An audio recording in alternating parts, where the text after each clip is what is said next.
रिकग्निसनको विषय चाहिँ तपाईले कसरी चाहिँ अध्ययन गर्ने भनेर भन्दाखेरि यसमा एक दुईवटा तपाईलाई के रे टेक्निकहरु भन्छु। जस्तो अब रिकग्निसन तपाईको चाहिँ एउटा नेचरको हिसाबले नेचर कस्तो हो त रिकग्निसन। जस्तो रिकग्निसन भन्ने भाषा तपाईले ठ्याक्कै यसको वर्ड के हो भन्नुहुन्छ भने यो चाहिँ मान्यता दिने कुरा हो क्या। यो रिकग्निसन भनेको चाहिँ रिकग्नाइज हुनु भनेको चाहिँ तपाई त्यहाँ मान्य हुनु हो भन्न खोजेको क्या।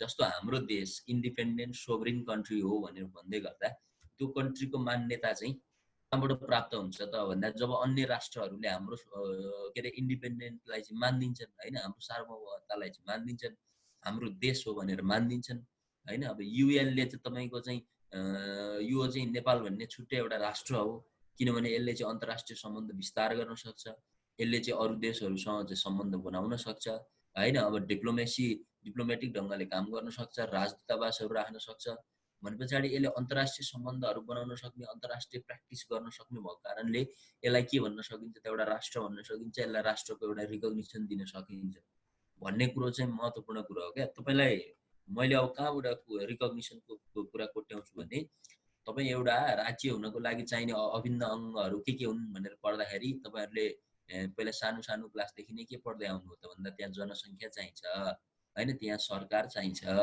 हामीले त्यस्ता कुरा पढ्यौ नि हो कि हैन ल भन्नुस् त। यहाँ चाहिँ तपाईको चाहिँ टेरिटोरी चाहिन्छ, क्षेत्रफल चाहिन्छ भन्यौ हैन।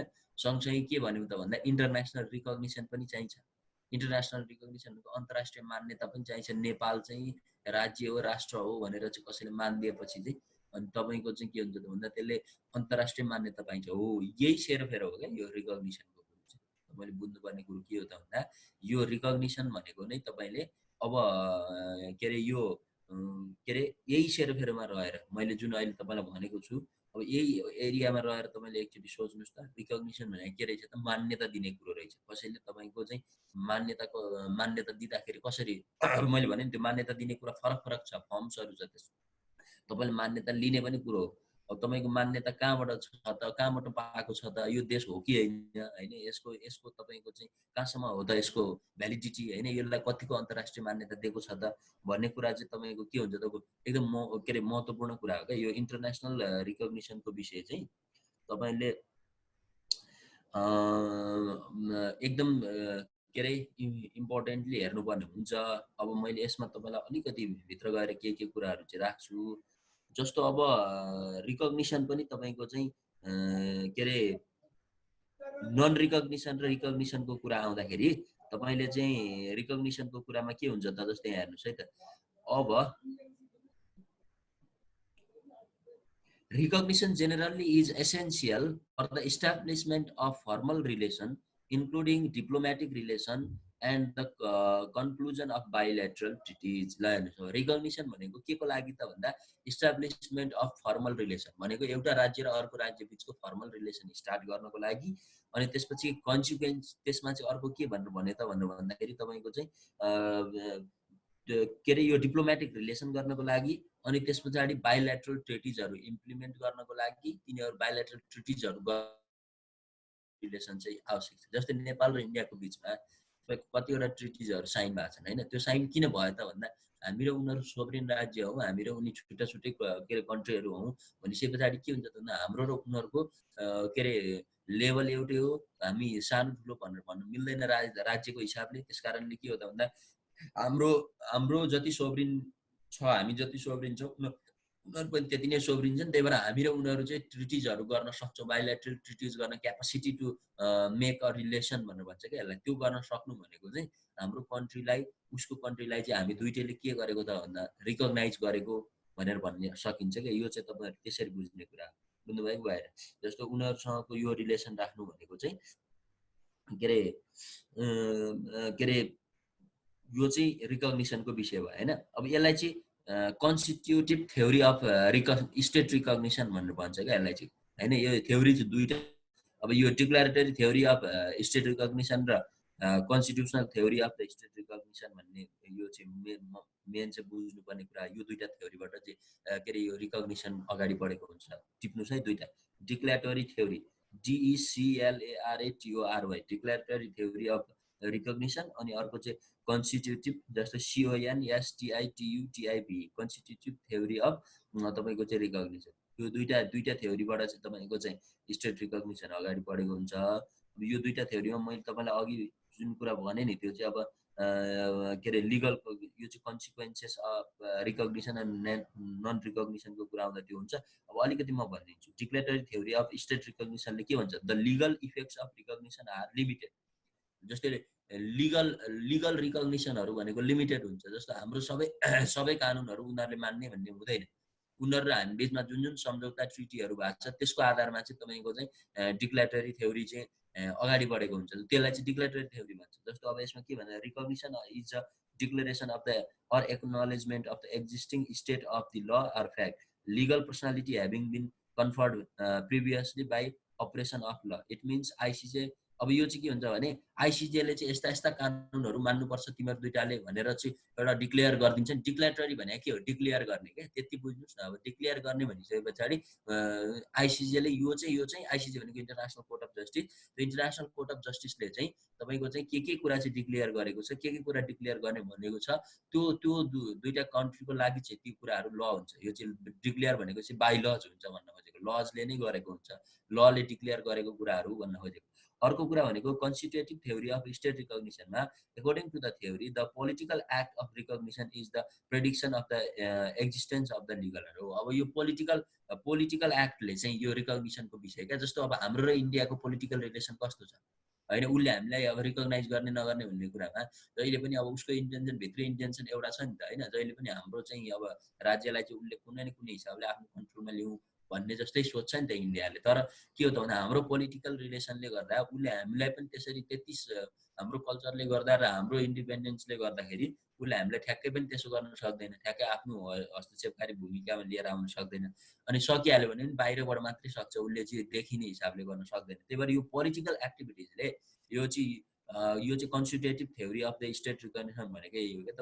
तपाईँको चाहिँ पोलिटिकल एक्टिभिटिजले चाहिँ स्टेटले कस्तो रिकग्निसन पाउने वा स्टेटसँग रिकग्निसन कस्तो हुने भन्ने कुरा चाहिँ प्रेडिक्सन गर्न सकिन्छ भनेदेखि त्यो चाहिँ तपाईँको कन्स्टिट्युटिभ रिकग्निसनको कुरा भयो। अब in its extreme form this implies that the very personality of the state depends on the political decision of the state. अब यो चाहिँ पोलिटिकल स्टेटको त्यो पोलिटिकल पार्टी जस्तो यसमा चाहिँ के हुन्छ भने तपाईँको पोलिटिक्स कस्तो छ, तपाईँको स्टेटको आइडियोलोजी कस्तो छ होइन। जस्तो अब हाम्रो स्टेटको आइडियोलोजी के हो त, न हामी कम्युनिस्ट फिलोसफी मान्छौँ, न चाहिँ डेमोक्रेटिक फिलोसफी मान्छौँ भन्यो भनेदेखि दुईटै फिलोसफी मिक्स छ हाम्रोमा। हेर्नुहोस्, हाम्रो संविधानमा रुल अफ ल पनि छ, हाम्रो संविधानमा चाहिँ सबै इक्विटीका कुराहरू पनि छन्, फेरि हाम्रो संविधानमा समाजवाद उन्मुख पनि भनेको छ। भने पछाडि हाम्रो कन्स्टिट्युसनको आइडियोलोजी हेर्दाखेरि नै हामी मिक्स्ड छौँ क्या। कस्तो अचम्म छ क्या हाम्रो संविधानको आइडियोलोजी हेर्दाखेरि। भनेको मतलब संविधानको प्रिएम्बलमा जे के अरे तपाईँको कुरा राखेको छ त्यो भने स्टेटको आइडियोलोजी हुन्छ। स्टेटको आइडियोलोजी तपाईँले हेर्नुभयो भने हाम्रो स्टेटको आइडियोलोजी भनेको मिक्स्ड छ। त्यो स्टेटको आइडियोलोजी न इन्डियातिर ढल्केको छ न चाइनातिर ढल्केको छ। त्यस कारण हामी भनेको थर्ड कन्ट्रीको चाहिँ पार्टी जाउँ भन्ने छ। अब यो हुँदाखेरि झन् हाम्रो युनिक छ क्या, हाम्रो नेपालको एउटा फिचर्स के छ भने युनिक छ। तर अब हामीले मेजर कुरो के हो त भन्दाखेरि हामीले चाहिँ अरू राज्यहरूसँग कसरी पर्फर्म गर्छौँ, अरूको पोलिटिकल आइडियोलोजीसँग म्याच हुने हिसाबले कसरी काम गर्छौँ, इन्डिया चाइना अरू देशहरूसँग ब्यालेन्स हुने हिसाबले कसरी काम गर्छौँ, त्यसले चाहिँ हाम्रो राज्यको रिकग्निसनमा चाहिँ तपाईँको चाहिँ क्वेसन हुन्छ क्या हो। पोलिटिकल पर्फर्मेन्सको आधारमा चाहिँ तपाईँको स्टेटको के अरे स्टेटले कस्तो रिकग्नाइज पाउने, कस्तो रिकग्निसन हुने भन्ने कुरा चाहिँ रहन्छ। त्यसमा यो दुईटा थ्योरीहरू स्टेट रिकग्निसनको थ्योरीमा चाहिँ declaratory theory of state recognition र अनि कन्स्टिट्युटिभ थ्योरी अफ स्टेट रिकग्निसनलाई तपाईँले अलिकति बुझ्नुभयो भने हुन्छ। मेनली गरेर रिकग्निसन भनेको चाहिँ generally refers to the act of a state recognising or acknowledging the existence of another state or the state of affairs. ल हेर्नुहोस्, अब के अरे त्यो अरू स्टेटले पनि त्यसलाई एक्नोलेज गर्ने कुरा भनेको चाहिँ यो स्टेट रिकग्निसनको कुरा आउँछ। Act of protest or recognition are important aspect of international relation, they can have very important implication. यो चाहिँ स्टेट रिकग्निसनको कुरामा रह्यो, राज्यले मान्यता पाउने कुरामा रह्यो। तपाईँलाई यति भने पछाडि अलिअलि केही हो कि जस्तो तपाईँलाई भएको छ जस्तो लागेको छ मलाई है। अब तपाईँको चाहिँ यति भने पछाडि अब म तपाईँलाई एक दुईवटा यसको चाहिँ लिगल कन्सिक्वेन्सेसहरू भनिदिन्छु रिकग्निसन नन रिकग्निसनको कुरामा है। अब मान्यता दिने कि नदिने कि मान्यता हुने कि नहुने कि भन्ने क्वेसन जो छ नि त्यसमा तपाईँको लिगल कन्सिक्वेन्सेसहरू के आउँछ हेर्नुहोस्। सुरुमा चाहिँ अब तपाईँको चाहिँ यसमा जस्तो एउटा कुरा के हुन्छ भन्दा इभिडेन्सियल भ्यालु इन द डिटर्मिनेसन, यो चाहिँ एकदम के अरे इम्पोर्टेन्ट कुरा हो क्या। इभिडेन्सियल भ्यालु हुनु पर्यो। अब रिकग्निसनको कुरामा त्यो एउटा चाहियो। State recognition may act as evidence in the legal question relating the statehood. स्टेटहुडको क्वेसन आउँछ यहाँ। राज्य बिचको चाहिँ सम्बन्ध यो स्टेटहुडको कुरा आउँछ। That is if one of more state have recognise an entity as a state, it may provide evidence that the entity in question might actually be a state. त्यो स्टेट हो भने त्यसलाई स्टेटको जस्तो क्वेसन गर्नु पर्यो, स्टेटको जस्तो त्यसमा बिहेभियर हुनु पर्यो हैन। नत्र भने त त्यसले रिकग्निसनको कुरै पाउँदैन। राज्य भन्ने अनि राज्यमा चाहिँ बदरहुडको एउटा चाहिँ स्टेटहुडको सम्बन्ध चाहिँ क्रिएट गर्न नसक्ने हो भने त्यसलाई राज्यको मान्यता दिन सकिँदैन। त्यही भएर लिगल कन्सिक्वेन्सेस पनि यसको के हो त भन्दा राज्य हो भने राज्य जस्तो व्यवहार गर्नुपर्छ सबैले। किनभने राज्य भनेको युएनले नै भनेको छ। अहिले मैले तपाईँलाई दुईटालाई एकछिन पछाडि भन्छु राज्यलाई चाहिँ के अरे कसरी उसले युनाइटेड नेसनको कति आर्टिकलले चाहिँ के भन्छ भनेर, त्यहाँनिर तपाईँले यो बुझ्नुहुन्छ। अनि तपाईँको चाहिँ अब जस्तो अब यसमा चाहिँ एकोर्डिङ टु द वाब्रिक भन्ने एउटा मान्छेले a bare statement of non recognition carries 5 possible consequences. यदि राज्यलाई तपाईँले चाहिँ मान्यता दिनु भएन भने त्यसले चाहिँ कस्तो कस्तो रिजल्टहरू लिएर आउँछ हेर्नुहोस् है त। जस्तो अब तपाईँले कुनै राज्यलाई मान्यतै दिनु भएन भने वा राज्यसँग मान्यता प्राप्त भएन भने राज्यको मान्यता प्राप्त नहुने कुरो के हो त, रिकग्निसन प्राप्त नगर्ने कुरो। जस्तै नेपालले रिकग्निसन पाएन अरे, नेपाल राज्य होइन, यो राज्य नै होइन, कसरी यो राज्य हो भनेर क्वेसन गर्यो भने तपाईँको चाहिँ त्यस्तो क्वेसन आउँछ नि त। त्यस्तो क्वेसन आइसके पछाडि तपाईँले कसरी ट्याकल गर्ने भन्ने क्वेसन हुन्छ। तर अब यदि तपाईँलाई राज्यको मान्यता नदिने चान्सेसहरू कति बेला हुन्छ, त्यो अघि मैले भनेको चाहिँ स्टेटहुडको प्र्याक्टिस गर्नु पर्यो तब मात्रै राज्य भन्ने हुन्छ हेर्नुहोस् हैन। अनि मैले अघि नै एउटा अर्को भनेको थिएँ, recognition generally is essential for the establishment of the international relation. जब अन्तर्राष्ट्रिय सम्बन्ध कायम गर्न सक्नुहुन्न, जब डिप्लोमेटिक कायम गर्न सक्नुहुन्न, तपाईँले बाइलेटरल ट्रिटिजहरू गर्नुहुन्न, त्यति बेला तपाईँको राज्यको मान्यता प्राप्त हुँदैन। त्यसकारण कानुनी रूपमा तपाईँले यो गर्न सक्नुभयो भने तपाईँ राज्य हुन्छ। फेरि तपाईँले यो बुझ्नुपर्छ। जस्तो अन्तर्राष्ट्रिय सम्बन्ध कायम गर्न सक्ने हैन, तपाईँको चाहिँ डिप्लोमेटिक रिलेसन राख्न सक्ने, त्यस पछाडि तपाईँको चाहिँ अर्को भनेको चाहिँ बाइलेटरल ट्रिटिजहरू गर्न सक्ने भए पछाडि त्यसले चाहिँ अन्तर्राष्ट्रिय के अरे रिकग्निसनको कुरा आउँछ, इन्टरनेसनल रिकग्निसनको कुरा आउँछ। तर के गर्यो भनेदेखि चाहिँ तपाईँको रिकग्निसनको कुरा नहुन सक्छ। जस्तो एउटा statement of neutrality under which no view is taken deliberately as to the entity statehood. अब यो चाहिँ न्युट्रालिटीको कुरा गर्ने अनि त्यस पछाडि केही पनि एक्सन नलिने, एउटा त्यो भयो हैन। अनि त्यसपछि driven purely by political calculation, political क्यालकुलेसनले मात्रै चल्ने हैन, त्यतिको आधारमा भयो भने राज्यमा मान्यता प्राप्त नहुन सक्छ। Driven by understanding the recognition would be unlawful or के अरे प्रिम्याच्योर। अब यो रिकग्निसनको विषय हावा हो, यो चाहिँ के अरे प्रिम्याच्योर कुरा हो, यो काम छैन भनेर भन्यो भने। अर्को के हो, issued on the basis of serving obligation in customer treaty prevent recognition. अनि issue on the basis of serving obligation impose by the security council.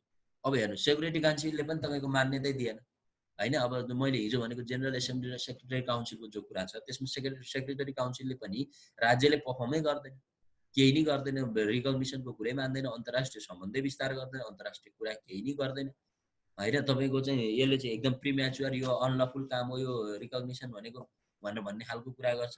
यस्तो केही कन्डिसनहरू भयो भने राज्य खालि पोलिटिकल कुरामा मात्रै चल्ने, आफ्नो पोलिटिकल ड्रिभन बाई पोलिटिकल क्यालकुलेसनको आधारमा मात्रै चल्ने हैन। अनि त्यस पछाडि त्यतिले मात्रै चाहिँ तपाईँको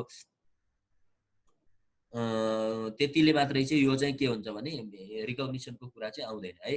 अब recognition of state by the implied or express, अर्को पनि एउटा रिकग्निसनको कुरा मैले भन्न सक्छु। त्यो दुईटा थ्योरीहरू तपाईँले माथि भनिहाल्नुभयो। जस्तो त्यो तपाईँले constitutive theory of the state रिकग्निसनको कुरा अनि declaratory theory of the state recognition पछाडि अदर थ्योरीहरू के हुन्छन् त भन्दाखेरि अब एकोर्डिङ टु के भन्छ लाउडर पाच भन्ने एउटा मान्छेले भन्नुभएको छ, in the case of recognition of state only the conclusion of the bilateral treaty, the formal limitation of diplomatic relation, and probably the issue of the consular execution justify the implication. अब यो express र implication भनेको यही हो क्या। अब यो चाहिँ कन्ज्युमर तपाईँको चाहिँ यसमा भन्यो नि अब यो चाहिँ रिलेसन राख्न सक्नु पर्यो अनि त्यस पछाडि डिप्लोमेटिक रिलेसन र तपाईँको चाहिँ बायोल्याटरल ट्रिटीहरू गर्न सक्नु पर्यो भनेर भन्छ। यो चाहिँ तपाईँको चाहिँ एउटा रह्यो। अब इम्प्लिकेसनको हिसाबले के, implication is not presume from negotiation unofficial representation the conclusion of the multilateral treaty at which the unrecognise entity is also a party admission to an international organisation. अब यो चाहिँ के अरे इम्प्लिकेसन ले मात्रै चाहिँ हो, इम्प्लिकेसनमा चाहिँ यो कुराहरू पनि आउँछ कि जस्तो तपाईँलाई यसमा के भन्यो भने नेगोसिएसन अनअफिसियल रिप्रेजेन्टेसन होइन, यो पनि जरुरी छ क्या। रिकग्निसन हुँदा तपाईँको मल्टिनेसनल कम्पनीहरू हुनसक्छ तपाईँको देशमा, यस्ता यस्ता कुराले चाहिँ अन्तर्राष्ट्रिय स्तरमा चाहिँ के अरे तपाईँको चाहिँ प्रेजेन्स कस्तो देखाएको छ, यो त इन्टरनेसनल रिकग्नाइज पाउने कुरा हो नि त। यो स्टेटको कुरा, राज्यको कुरा त, किनभने राज्य त अन्तर्राष्ट्रिय रूपमा मान्यता नपाएकोसम्म राज्य नै हुँदैन। किनभने मैले अघि राज्यका 4वटा प्रिन्सिपलहरूमा पनि मैले तपाईँलाई यो इन्टरनेसनल रिकग्निसन हुनैपर्छ भनेर भनिरहेको छु होइन। अब यो statehood and recognition are entirely two different things, hence the even in the absence of recognition state may remain the state and the exercise of the rights and duty under the international law. अब यो चाहिँ तपाईँले बुझ्नुपर्ने कुरा के हो त भन्दा अन्तर्राष्ट्रिय मान्यता र स्टेटहुड भन्ने कुरा चाहिँ फरक कुराहरू पनि हुन् भनेर तपाईँहरूले बुझ्न चाहिँ सक्नुपर्छ है। यो चाहिँ इम्प्लाइड र एक्सप्रेसको कुरामा अलिकति तपाईँले जोड गर्नुपर्ने कुरा हो। अब रिकग्निसन अफ गभर्मेन्टको कुरा आउँछ यहाँ अलिकति, यो त स्टेटको कुरा हो। राज्य र सरकार भनेको फरक कुरा हो, तपाईँले बुझ्नु भएको छ नि होइन। राज्य र सरकार फरक कुरा हो, किनभने राज्य भनेको सधैँ रहने कुरा हो, सरकार भनेको टेम्पोररी हो। सरकार भनेको केही समय रहन्छ फेरि चेन्ज हुन्छ, तपाईँले यो बुझ्नु नै भएको छ। त्यस कारण अब रिकग्निसन अफ गभर्मेन्टको कुरा चाहिँ के हो त, जस्तै रिकग्निसन अफ स्टेटको कुरा त हामीले गऱ्यौँ होइन। अब राज्य रिकग्नाइज हुने भन्ने कुरा त गरियो, किनभने राज्यलाई अघि मैले भनेका सारा यी प्रिन्सिपलदेखि लिएर आएर अघि मैले सिकाएका कुराहरू तपाईँले भन्दाखेरि ओके छ। तर अब मैले भनेको यो राज्य सँगसँगै सरकारको पनि मान्यता प्राप्त हुनु पर्यो कि। जस्तो राज्य त मान्यता छ तर सरकारले तपाईँको कतिको काम गर्छ भन्ने कुरा बहुत महत्त्वपूर्ण कुरा हो क्या। त्यस कारण अब यहाँनिर चाहिँ रिकग्निसन अफ गभर्मेन्टको कुरा हुँदा गभर्मेन्ट अन्डर द इन्टरनेसनल ल इज द तपाईँको रिप्रेजेन्टेसन अफ द स्टेट। ल राज्यको प्रतिनिधित्व भनेकै कसले गर्ने कुरा हो त, सरकारले गर्ने कुरा। यो तपाईँहरूले बुझ्नु नै भएको छ होइन। अब गभर्मेन्ट अन्डर द इन्टरनेसनल ल is the representation of the state, स्टेटको कुरा हो यो। अनि त्यसपछि स्टेटलाई रिप्रेजेन्टेसन गर्ने कुरा हो। So the state recognition is far more significant than the recognition of government होइन। गभर्मेन्ट भन्दा राज्य रिकग्नाइज हुने कुरा धेरै ठुलो कुरा हो भनेर भनिरहेको छ। Non recognition of the government does not change the legal status of the state. यदि सरकारलाई मान्यता नदिँदैमा तपाईँको राज्यको मान्यता नहुने भन्ने कुरा हुँदैन। राज्यको पनि मान्यता हुन्छ, सरकारलाई मान्यता दिएसम्म। यो तपाईँले बुझ्नुपर्छ। जति बेला सरकारको मान्यता नहुन पनि सक्छ तर त्यति बेला राज्यले चाहिँ लिगल स्ट्याटस पाइरहेको हुन्छ, यो कुरा बुझ्न जरुरी छ है। It only means that the government is not regarded as the government in terms of independence and effectiveness, or the non-recognizing state is unwilling to have normal intergovernmental relation with it. अब तपाईले बुझ्नुपर्ने के हो त भन्दा भोलिका दिनमा हाम्रो राज्यको चरित्र अरू इन्डियालाई मन नपर्न सक्छ। हाम्रो जस्तो अब अस्ति नै यहाँ मोइस्ट के अरे इन्सर्जेन्सीको बेलामा तपाईँको त्यो 10 वर्ष जनयुद्धको बेलामा कसैलाई सरकार मन पर्यो, कसैलाई चाहिँ त्यो मोइस्टहरूको रिभोल्युसन मन पर्यो, बाहिरका पार्टिजहरूलाई होइन। अब उनीहरूले के गरे त भन्दा कसैले चाहिँ त्यो मोइस्ट रिभोल्युसनलाई एकदम उथलपुथल हुने हिसाबले सहयोग गरे, कसैले फेरि सरकारलाई सहयोग गरे होइन। अब त्यहाँनिर विभिन्न रोल त प्ले गरे। त्यति हुँदै गर्दाखेरि हामीले सरकारलाई मान्यता दिएनौँ त, बाहिरबाट सरकारले मान्यता पाएन त, तर राज्यले त मान्यता पाएको थियो नि त। नेपालले त मान्यता पाएको थियो नि त। नेपाल भन्ने राष्ट्र हो, यो राज्य हो भन्ने कुरा त तपाईँको थियो नि त। त्यति बेला चाहिँ खैर अब कसको सरकार थियो तिनीहरूले मान्यता पाएनन्। तर मान्यता कसले पायो त भन्दाखेरि तपाईँको त यहाँभित्र भएको यो राज्यले मान्यता पाए नि त हो। त्यस कारण के हुन्छ भने कहिलेकाहीँ गभर्मेन्टले मान्यता नपाउँदैमा तपाईँको राज्यले मान्यता पाउँदैन भनेर भन्ने कुरा चाहिँ रङ हुन्छ। त्यही भएर तपाईँले यो कुरामा क्लियर हुनु। It may also take a political nature, political नेचरले पनि गर्छ। जस्तो मैले तपाईँलाई स्टेट आइडियोलोजी भनिहालेँ। जस्तो अहिले हाम्रो कम्युनिस्ट सरकार छ, अलिअलि कम्युनिस्ट अब हुन त यो दक्षिणपन्थी सरकार भनेर भन्छन्, यसको नेचर हेर्दा त्यस्तै देखिन्छ। तर अब के हो त भन्दा अब तपाईँको यो कम्युनिस्ट सरकार हो भनेदेखि यसले के गरिरहेको हुन्छ त भन्दाखेरि तपाईँको चाहिँ खास यसको आइडियोलोजी कम्युनिस्टसँग हुनुपर्ने हो। यसको चाहिँ तपाईँको एक्टिभिटिजहरू चाहिँ राज्यले गर्ने कामहरू हेर्दाखेरि चाहिँ कम्युनिस्ट आइडियोलोजी भन्ने देखिन्छ। तर मेन यसमा त्यस्तो छैन। किन छैन त भन्दाखेरि तपाईँको यसले चाहिँ दक्षिणपन्थीहरूको चाहिँ साथ सहयोग र तिनीहरू कम्पनीहरूसँग चाहिँ बढी सहकार्य गरिरहेको देखिन्छ। यसले के बुझिन्छ त भन्दा हामीलाई इन्डियाले पनि त्यतिकै राम्रैसँग रिकग्नाइज किन गरिरहेको छ भन्दा उसलाई पनि सजिलो हुने गरेर हामीले काम गरिदिरहेको छौँ होइन।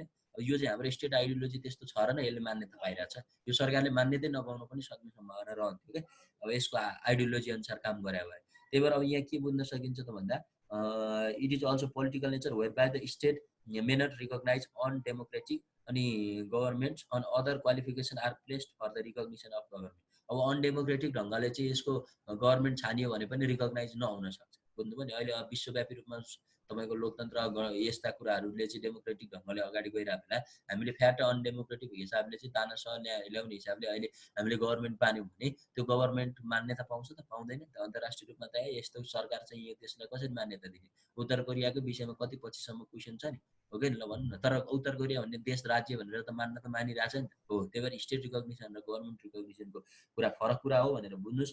अब गभर्नमेन्टलाई दुईटा हिसाबले रिकग्नाइज गरिन्छ, एउटा डिफ्याक्टो र अर्को डिजुरे। डिफ्याक्टो भनेको बाई फ्याक्ट भन्ने बुझिन्छ, डिजुरे भनेको बाई लज भन्ने बुझिन्छ। कानुनगत हिसाबले हामीले सरकार मान्ने र फ्याक्टको हिसाबले, तपाईँ फ्याक्ट भनेको तथ्यको हिसाबले है। त्यही भएर डिफ्याक्टो रिकग्निसन अफ के अरे तपाईँको गभर्नमेन्ट र तपाईँको डिजुरे रिकग्निसन अफ गभर्नमेन्ट भनेर बुझ्नुहोस्। Like implied recognition in de facto recognition is use when state is making के अरे conscious decision of recognising another government. यो बुझ्नुपर्ने के हो त भन्दा यो चाहिँ बाई फ्याक्ट क्या। डिफ्याक्टो भने चाहिँ फ्याक्ट, तपाईँ जस्तो अरू चाहिँ राज्यसँग तपाईँले चाहिँ फ्याक्चुअली एउटा सम्बन्ध क्रिएट गरिरहनु भएको छ भन्ने कुरा। र अर्को कुरा भनेको अघि इम्प्लाइड भनेको थियो नि, जो चाहिँ अब यो चाहिँ अन्तर्राष्ट्रिय कोर्ट अफ जस्टिसले नै, इन्टरनेसनल कोर्ट अफ जस्टिसले नै तपाईँ र हामीलाई यो कुरा मान्न बाध्यकारी बनायो। जस्तो इन्डियाले म चाहिँ तिमीहरूलाई समुद्री चिजबाट चाहिँ लिएर आउन दिन्न भनेर पाउँछ र? ऊ चाहिँ युएनको मेम्बर हुने, उसले चाहिँ अन्तर्राष्ट्रिय कानुनहरू त्यो उसबाट चाहिँ मान्ने, ल्यान्डलक कन्ट्रीलाई चाहिँ उसले चाहिँ त्यो सामान ओसार पसार गर्न दिने भन्ने चाहिँ छ। अनि फेरि इन्डियाले म दिन्न भन्न पाउँदैन नि त। त्यो उसको र मेरो मात्रै विषय भएन नि, यो चाहिँ डिजुरे भयो, बाई लज भयो क्या। बाई लज नै तपाईँको चाहिँ कुनै पनि कुरा तपाईँको चाहिँ इम्प्लाइ के अरे लाग्छ भने त्यो त्यति बेला गभर्नमेन्टलाई रिकग्नाइज दिनैपर्छ। जस्तै नेपाल सरकारले अहिले त्यो गर्छु भन्यो भने इन्डियाले नदिकन हुँदैन। त्यही भएर गभर्नमेन्ट रिकग्नाइज हुने पनि दुईटा तरिका छ। एउटा डिफ्याक्टो, फ्याक्टले हेर्ने हो, पोलिटिकल नेचरले हेर्ने हो, म गरौँ कि नगरौँ भन्ने हिसाबले हेर्ने हो। त्यसमा जस्तो राज्यलाई सहयोग गर्ने, सरकारलाई सहयोग गर्ने कुरा। अब इन्डियाले अहिले नेपालले उसले चाहेको सरकार भयो भने उसले करोडौँ पैसाहरू के अरे सहयोग ऋण दिन सक्यो। अब हामीले फेरि त्यही कुरा चाहिँ तपाईँको चाहिँ लिने कि नलिने भन्ने फेरि यताको कुरा होला होइन। त्यो सरकारको रिकग्निसन भनेको डिफ्याक्टो हिसाबले हेर्दाखेरि एउटा कुरा, तर डिजुरे हिसाबले हेर्दाखेरि अर्कै कुरा। यो तपाईँले बुझ्न जरुरी छ। अनि non recognition as a international obligation है। नन रिकग्निसनको कुरा के हो त भन्दाखेरि अब यहाँ हेर्नुहोस्, आर्टिकल 41 मा के भन्छ, particular consequences of the serious breach of an obligation under this chapter भनेर भन्छ। Number no state shall recognise as lawful a situation created by a serious breach within the meaning of the article 40 nor. अब यो के भनेको छ भने article तपाईँले चाहिँ हेर्नुभयो भने यो आर्टिकल 41 मा रहेछ है, international wrongful act and the Kosovo advisory opinion भन्ने एउटा रहेछ यो। अब यो आर्टिकल 41 मा नन रिकग्निसनको कुरा यस्तो हो, मैले अहिले भनेकै कुराहरूमा तपाईँले नन रिकग्निसनको सायद कम्प्लिट भेट्नुहुन्छ होला। अब यो इन्टरनेसनल प्र्याक्टिसमा चाहिँ तपाईँलाई हामी फेरि मैले पछाडि तपाईँलाई युज अफ फोर्सको कुरा आउँछ नि, त्यति बेला तपाईँलाई म भनौँ, युएनको कुराहरूमा मैले भनौँ। अहिले तपाईँलाई मैले यो उसँग सम्बन्धित कुराहरू यति नै भने। के अरे यो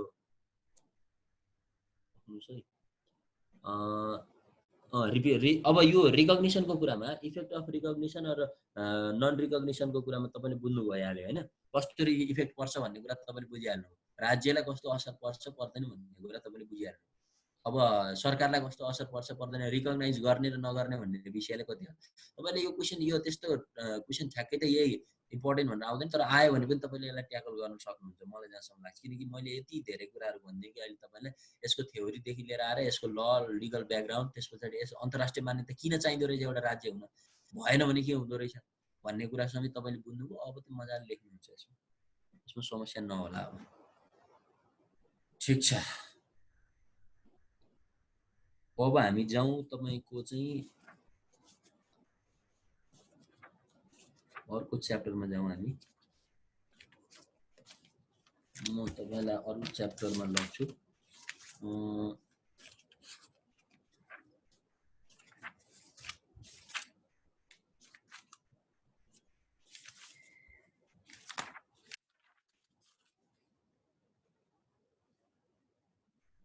डिजुरे भनेको लज, बाई लज तपाईँले बुझ्नु पर्यो नि, कानुनगत हिसाबले। मैले भन्न अघि अब जस्तो तपाईको अन्तर्राष्ट्रिय कानुनले नै तपाईको यो कुरा तैँले मान्नुपर्छ, यो कुरा इम्प्लिमेन्ट गर्नुपर्छ भन्ने खालको क्वेसनहरू रेज भयो भने त्यति बेला तपाईले के गर्नु पर्यो त भन्दा त्यो त मान्नु पर्यो नि त। त्यो इन्डियाले चाहेर पनि नचाहेर पनि चाहिँ तपाईको हुने नहुने भन्ने कुरै हैन नि त्यो।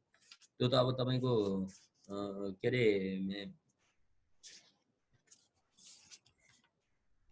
जस्तो मैले भन्न अघि तपाईको चाहिँ अब इन्डियाले मैले दिन्न यसलाई चाहिँ समुद्रिक बाटो दिन्न भनेर पाउँछ र? पाउँदैन नि, किनभने उसले दिनुपर्छ नि।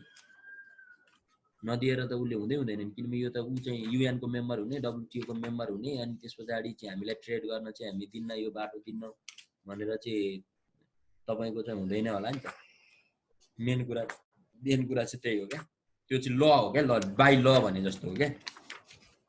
बुझ्नुभयो नि?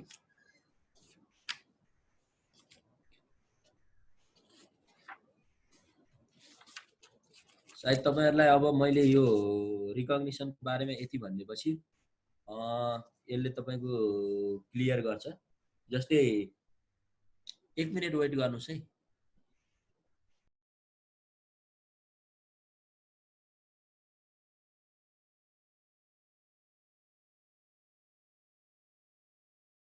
मान्यतालाई भन्छन् जुन औपचारिक रूपमा प्रदान गरिन्छ क्या। बुझ्नुभयो नि? मैले भने नि अघि यो चाहिँ तपाईको फर्मल हुन्छ हेर्नुस्, जस्तो अन्तर्राष्ट्रिय हिसाबमा हुन्छ। यस्तो मान्यतालाई साधारणतया मान्यता दिएको प्रत्यक्ष घोषणाद्वारा प्रदान गरिन्छ र यस्तो घोषणा दुई देशहरूको बीच कूटनीतिक सम्बन्ध स्थापना गर्ने इच्छा पनि व्यक्त गरिएको हुन्छ। अब डिजुरे मान्यता दिएको घोषणा मौखिक रूपमा रेडियो, टेलिभिजन आदि प्रसारणहरूद्वारा वा लिखित रूपमा गर्न सकिन्छ। कहिलेकाहीँ बिना घोषणाको तर स्पष्ट क्रियाकलापद्वारा पनि विधिवत मान्यता प्रदान गरिन्छ। यस्तो स्पष्ट कार्य मुख्य रूपले कूटनीतिक सम्बन्धको स्थापना गर्नु हो। विधिवत मान्यता एक तपाईको पूर्ण र औपचारिक मान्यता हो। यसलाई फिर्ता लिन सकिँदैन। साधारणतया तपाईको चाहिँ डिजुरे मान्यता तब प्रदान गरिन्छ जब मान्यता दिने राष्ट्रले मान्यता पाउने राष्ट्रलाई अन्तर्राष्ट्रिय कानुनको विषय र अन्तर्राष्ट्रिय समुदायको सदस्य बन्न योग्य ठान्दछ। यही मैले अघि भनेको कुरा नै पोइन्ट यही नै हो नोटेट गर्नुपर्ने। डिजुरे मान्यता नै दुई राष्ट्रबीच कूटनीतिक सम्बन्ध लगायत विभिन्न सम्बन्धहरू सामान्य रूपले सञ्चालित हुन्छन्। अनि विधिवत के अरे मान्यतालाई व्यक्त वा स्पष्ट मान्यता पनि भनिन्छ भनेर यहाँ बोलेको छ। यो कुरा हामीलाई कमन नै छ, यसमा त्यति धेरै रोकिनुपर्छ जस्तो मलाई लागेन। अब हामी जाउँ तपाईको चाहिँ त्यस पछाडिको टपिक के छ त्यहाँ हामी सिलेबस हेर्नुस् त एकचोटि। म सिलेबस हेर्दैछु है तपाईहरुको।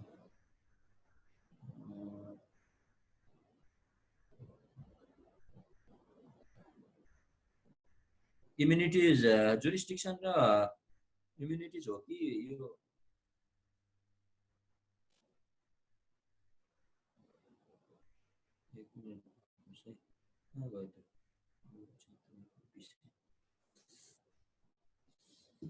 नेसनालिटीको विषय रहेछ हैन। यो नेसनालिटीको त तपाईको खासै केही पनि यो के अरे उ गर्नै पर्दैन। यो तपाईको चाहिँ त्यस्तो धेरै टफ च्याप्टरै हैन। राष्ट्रियता भन्ने विषय त हामी सबैले बुझेकै कुरा छ हैन। यसलाई म एकैछिन पछि बनाउनु त। त्यही पनि म 2-3 वटा कुरा छ थोरै भनिदिहाल्छु। अब नागरिक वा राष्ट्रियता भन्नाले है नेसनालिटी भनेको बुझ्ने नै त्यही हो। तपाईले यहाँ धेरै कुरा नै यसको बुझ्नु पर्दैन हैन। अब नेसनालिटीको कुरा आउँदाखेरि इम्पोर्टेन्स एन्ड फंक्सनको कुरा, mode of acquiring or losing nationality, migration, internal displacement, refugee यो बुझेकै कुरा छ। स्टेटलेसनेस अनि माइग्रेसन अनि refugee, double nationality, issue raised by non resident Nepali अनि नेसनल यो यसलाई पढ्नुस्। यसलाई म अलिकति तपाईलाई भन्छु है। फंक्सन पहिला यसको जाउँ। जस्तो यसमा के हुन्छ भने नागरिक वा राष्ट्रियता भन्नाले व्यक्ति तथा राष्ट्र बीचको त्यस्तो स्थायी वैधानिक तथा राजनीतिक सम्बन्धलाई जनाउँछ जुन सम्बन्धको आधारमा दुवैको व्यक्ति वा राष्ट्रको एकअर्काप्रति केही अधिकार र कर्तव्य हुन्छ। जस्तो तपाईले चाहिँ बुझ्दाखेरि एउटा राष्ट्र भइसकेपछि नेसनालिटी तपाई कुनै देशको नागरिक भइसकेपछि तपाई र राज्य बीचमा के हुन्छ? सम्बन्ध हुन्छ नि। त्यो सम्बन्ध भनेको कस्तो हुन्छ? नागरिकताको सम्बन्ध हुन्छ, अधिकारको कुरा हुन्छ, कर्तव्यको कुरा हुन्छ। त्यो राज्य र तपाईले चाहिँ राज्य भइसकेपछि तपाईलाई राज्यले अधिकार दिनुपर्छ अनि तपाईले राज्यप्रति वफादार हुनुपर्ने तपाईको कर्तव्य हुन्छ। तपाईलाई राज्य र नागरिक बीच सम्बन्ध जोड्ने भनेको के हो? तपाईलाई पासपोर्ट बनाइदिने हैन, तपाईलाई नागरिकता दिने। आज राज्य नभएर स्टेटलेस भएर चाहिँ मान्छेहरु हिँड्नु परेछ। कुन देशको नागरिक हो भने भन्ने पत्तो छैन, रिफ्युजी हुनु परेछ, डिस्प्लेसमेन्ट छ, घरबार विहीन छ, नागरिकता छैन हैन, राज्य उनीहरूको छैन भन्ने भन्ने स्थिति नै विश्वमा चाहिँ तपाईँ कति जनसङ्ख्या त्यस्तो छ ल हेर्नुहोस्। भने पछाडि राज्य नेसनालिटी भने राष्ट्रियता भने त म नेपाली हो भनेर भन्ने कुराको त तपाईँलाई प्रमाणको रूपमा राज्यले दिएको छ नि। हो यो जहाँ हुँदैन नि त्यो बेलाको कुरो चाहिँ के हो त भन्दा स्टेटलेसको कुरा हो क्या त्यो बेला। त्यही भएर तपाईँले के हुन्छ भन्दा राष्ट्र र व्यक्ति बिचको सम्बन्ध राष्ट्रियता भनेको के हो त भन्दाखेरि नेसनालिटी भनेको के हो त भन्दा राष्ट्र र व्यक्ति बिचको सम्बन्ध। यो सम्बन्ध वैधानिक र राजनीतिक प्रकृतिको हुन्छ, यो तपाईँले बुझ्नुपर्ने। यो सम्बन्ध स्थायी हुन्छ, अर्थात् व्यक्ति राष्ट्रभन्दा टाढा गए पनि यो सम्बन्ध समाप्त हुँदैन। नेपाली अमेरिका गए पनि ऊ नेपाली नै होइन, किनभने अमेरिका जानु पनि त उसले नेपालबाट बनाएको पासपोर्ट लिएर जानुपर्ने हुन्छ होइन। यस सम्बन्धको आधारमा राष्ट्रको व्यक्तिप्रति र व्यक्तिको राष्ट्रप्रति केही अधिकार र कर्तव्य हुन्छ। मुख्य कुरा भनेको तपाईँले राष्ट्रियतामा यस्ता कुराहरू चाहिँ सम्झिनु पर्यो होइन। यो बिना चाहिँ तपाईँले नेसनालिटी बुझ्न सक्नुहुन्न होइन। नेसनालिटी बुझ्नको लागि चाहिँ यो मैले भनेको अहिलेको कुरा चाहिँ के भनेर मलाई गर्नु यो तपाईँले बुझ्नु सुरुमा चाहिँ होइन। अनि यति बुझिसके पछाडि तपाईँले राष्ट्र र व्यक्तिको विषयमा चाहिँ अलिकति तपाईँले कोट्याउन सक्नुहुन्छ। अब यो लुजिङ नेसनालिटी भन्ने कुरा र गेटिङ नेसनालिटी भन्ने कुरा त अब तपाईँको राज्यको कस्तो प्रकृति छले बुझाइन्छ हुन्छ नि। अब तपाईँको उता बर्मातिर देखिहाल्नुभयो रोहिङ्जियाहरूको अहिलेको प्रब्लम भने के हो, राष्ट्रले मान्यता नदिने, उनीहरूलाई लखेट्ने होइन। अब तपाईँको सरकारको नेचर कस्तो छ तपाईँको चाहिँ यो कुराले पनि क्या modes of acquiring and losing nationality भन्ने कुरा यही हो। राष्ट्रियता पाउने र गुमाउने भन्ने कुरा यही हो। बसाइ सराईले बहुत महत्त्वपूर्ण गरिदिन्छ। जस्तै पहिला नेपालीहरू उता भुटानतिर चाहिँ उब्जनी हुने भनेर गए, लास्टमा उतै बस्दा पछि उनीहरूको र हाम्रो भाषा संस्कृति एउटै मिल्ने भएको कारणले उतैतिर रिकगनाइज भयो भन्ने पनि क्वेसन छ नि त होइन। अब त्यो पनि हो, उनीहरू नेपाली पनि बोलिरहेछन् भन्दाखेरि अब त्यो चाहिँ माइग्रेन्टको हिसाबले पनि तपाईँको नेसनालिटी पाउने र लुज गर्ने भन्ने कुरा चाहिँ अर्को छ। अनि त्यस पछाडि अब नेसनालिटी प्राप्त गर्ने अर्को तरिका पनि नेपालमा के हो त भन्दा अब अङ्गीकृत नागरिकताको थ्रुबाट एउटा विदेशी नेपालमा यति समय बस्छ, उसले चाहिँ यहीँको नागरिकसँग बिहे गर्छ, त्यो पनि त एउटा प्रोसेस छ नि त। तपाईँले बुझ्नै भएको छ नेसनालिटी कसरी प्राप्त गर्ने भनेर होइन। अब रिफ्युजी हुने कुरा पनि हामी सबैले बुझेकै कुरा छौँ। यहाँ सामान्य कुरा छ, यसमा धेरै तपाईँले सोच्नै पर्दैन, सामान्य क्वेसन आउँछ। अब डबल नेसनालिटी भने बुझिहाल्नुभयो। जस्तै अहिले नेपालीहरूले तपाईँको अमेरिका जाने, पिआर पाउने, उतै बस्ने, उतै सेटल हुने होइन, त उता अस्ट्रेलिया जाने, अब यो बुझ्नु नै भएको छ होइन। उताको पनि अधिकार चाहिँ उनीहरूले प्राप्त गर्ने, 5 वर्ष पछाडि उनीहरूलाई चाहिँ फलानु ग्रिन कार्ड र के दिने भनेर भन्छ नि अहिले तपाईँको विदेशतिर, हो त्यही त हो नि। अब यो चाहिँ डबल नेसनालिटी प्राप्त गर्ने कुरा पनि त्यो हिसाबले सम्भव छ भनेर तपाईँले बुझ्नु पर्यो। अब तपाईँलाई मैले यति भने पछाडि यो टपिक पहिला असाइलम किन राखिरहेछ कि यहाँनिर मैले नबुझेको कुरा चाहिँ असाइलम र एक्स्ट्राडिसनको र स्टेट रेस्पोन्सिबिलिटी भने अलिक पछाडि भन्ने कुरा जस्तो लाग्छ मलाई होइन। अब यो पछाडि तपाईँलाई म केही टपिकहरू पहिला विधिवतमा यहाँ भन्दै जान्छु, अनि त्यस पछाडि हामी हेरौँ। जस्तो अब जुरिस्डिक्सन एन्ड इम्युनिटिजको कुरा म पहिला गर्छु तपाईँहरूसँग है। अब जुरिस्डिक्सन एन्ड इम्युनिटिज भन्ने एउटा टपिक त्यहाँनिर छ हेर्नुहोस् होइन। अब जुरिस्डिक्सन एन्ड इम्युनिटिजमा के भन्छ, यो महत्त्वपूर्ण टपिक भएर यसलाई मैले अलिक बढी फोकस गरेको छु। जस्तो यसमा हेर्नुहोस् है त, अब न्याय प्रशासन सञ्चालन गर्ने सम्बन्धमा राष्ट्रलाई अधिकार भएको क्षेत्रलाई अधिकार क्षेत्र भन्छन्। अधिकार क्षेत्र अन्तर्गत अधिकार क्षेत्र भनेको चाहिँ के हो त, जुरिस्डिक्सन हो। मैले जुरिस्डिक्सन तपाईँलाई क्रिमिनल लमा नै मजाले पढाएको छु है। जुरिस्डिक्सन कस्तो हुन्छ, जुरिस्डिक्सनको प्रकृति कस्तो हुन्छ मैले तपाईँलाई सबै भनेको छु। कति टाइपको जुरिस्डिक्सनको बारेमा मैले डिस्कसन पनि गरेको छु। अधिकार क्षेत्र अन्तर्गत मुख्य रूपले दुई कुराहरू आउनुपर्छ हेर्नुहोस्। अब जुरिस्डिक्सनको दुईटा विषय हुन्छ। राष्ट्रिय न्यायालयले आफ्नो राष्ट्रिय कानुन लागू गरी तपाईँको चाहिँ मुद्दा हेर्न पाउने अधिकार भनेको एउटा जुरिस्डिक्सन त्यो भयो राष्ट्रिय स्तरमा। हिजो त्यो क्रिमिनल लमै भनेको कुरा कुनै व्यक्ति वस्तु वा घटनामाथि नियन्त्रण राख्न पाउने सम्बन्धित राष्ट्रको अधिकार। अब तपाईँको चाहिँ कुनै व्यक्ति हुन्छ, कुनै वस्तु हुन्छ, कुनै घटनाप्रति चाहिँ यसमा मेरो अधिकार राख्न पाउनुपर्छ भनेर राष्ट्रले यदि अधिकार क्लेम गर्छ भने त्यो चाहिँ के हुन्छ त भन्दाखेरि यो चाहिँ जुरिस्डिक्सनको विषय हुन्छ। एउटा राष्ट्रिय कानुन बनाएर त्यहाँ जुरिस्डिक्सनको कुरा आउँछ। अर्को चाहिँ व्यक्ति वस्तु घटनामाथि नियन्त्रण राख्ने भन्ने तपाईँको चाहिँ सम्बन्धित राष्ट्रको अधिकारको विषयमा चाहिँ दुईटा जुरिस्डिक्सनको कुरा चाहिँ यसले गरेको छ होइन। अधिकार क्षेत्र राष्ट्रको सार्वभौम सत्ताको प्रतिफल हो, यो बुझ्नुपर्छ तपाईँले। सार्वभौम राज्यले मेरो यो अधिकार क्षेत्र हो भन्न पाउँछ। सार्वभौम सत्ताले गर्दा तपाईँको चाहिँ सदा अधिकार क्षेत्रको उत्पत्ति गर्छ, तर अधिकार क्षेत्रले सार्वभौम सत्ताको सिर्जना गर्दैन। हेर्नुहोस्, अब यो जुरिस्डिक्सनले चाहिँ सभर्निटी भन्ने कुरा क्रिएट गर्दैन, तर सभर्निटीले के गर्छ त जुरिस्डिक्सन चाहिँ क्रिएट गर्न सक्छ भन्न खोजेँ। यो त मैले बुझ्नुपर्छ। अनि अधिकार क्षेत्र मुख्य रूपले क्षेत्रीय प्रकृतिको हुन्छ।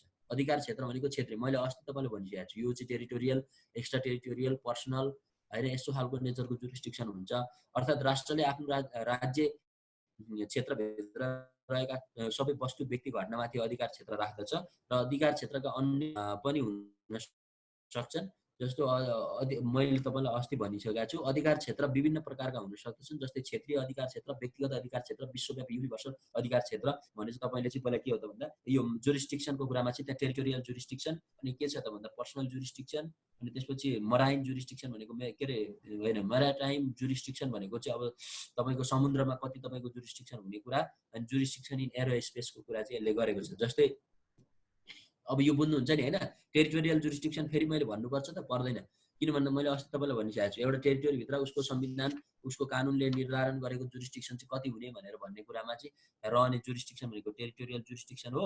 अनि त्यस पछाडि अर्को जुरिस्डिक्सन भनेको व्यक्तिगत जुरिस्डिक्सन। व्यक्तिगत जुरिस्डिक्सन भनेको चाहिँ त्यो व्यक्ति संसारको जुनसुकै ठाउँमा जाओस् तर उसको उसमाथि चाहिँ लाग्ने, विदेशमा रहँदा पनि त्यस्तो व्यक्तिमा स्थानीय राष्ट्रको क्षेत्रीय अधिकार क्षेत्र अन्तर्गत पर्ने राष्ट्रले आफ्नो व्यक्तिगत अधिकार क्षेत्रको प्रयोग गर्न सक्दैन, तर सम्बन्धित व्यक्ति आफ्नो क्षेत्रमा प्रवेश गर्न साथ व्यक्तिगत क्षेत्रको प्रयोग गर्न अवसर प्राप्त हुन्छ। कहिलेकाहीँ व्यक्तिगत अधिकार क्षेत्रको दाबी गरी सुपुर्दगीको माग पनि गर्न सकिन्छ। अब यसमा हो जस्तै अब सुपुर्दगी गर्ने भनेको तपाईँलाई थाहा भइहाल्यो होला, म यहाँ पनि भनौँला तपाईँलाई एक्स्ट्राडिसनको कन्सेप्ट के हो भनेर।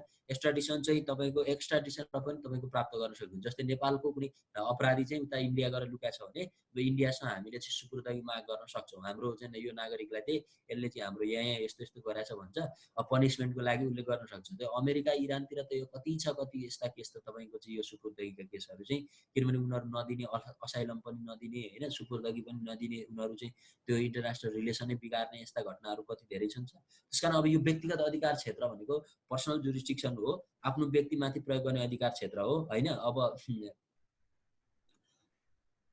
पर्सनल जुरिस्डिक्सन मैले अस्ति पनि धेरै कुरा भनेको कारणले मैले यसमा तपाईँलाई धेरै अड्काइन। अब सामुद्रिक अधिकार क्षेत्र यो तपाईँको लागि नयाँ हुनसक्छ। सामुद्रिक भनेको त्यहाँ के अरे MARITIME होइन, अब मेरिटाइम भन्ने यो जुरिस्डिक्सन छ। यो जुरिस्डिक्सन भनेको चाहिँ समुद्रको क्षेत्रमा होइन।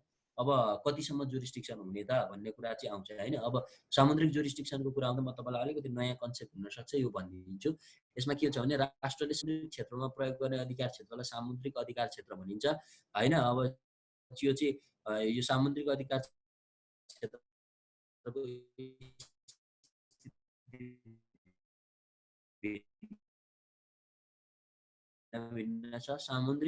सामुद्रिक कानुनको सामान्य हुन्छ भन्ने छ, तर त्यो पनि कतिसम्म लागू हुने भन्ने कुरा चाहिँ अब क्वेसन नै छ। तर यो सिद्धान्त खुल्ला समुद्रमा मात्र पूर्ण रूपले लागू हुन्छ। विभिन्न सामुद्रिक क्षेत्रहरूमा अधिकारको स्थिति निम्न अनुसार हुन्छ भनेर चाहिँ एउटा आन्तरिक सामुद्रिक क्षेत्र अधिकार क्षेत्र है त। अब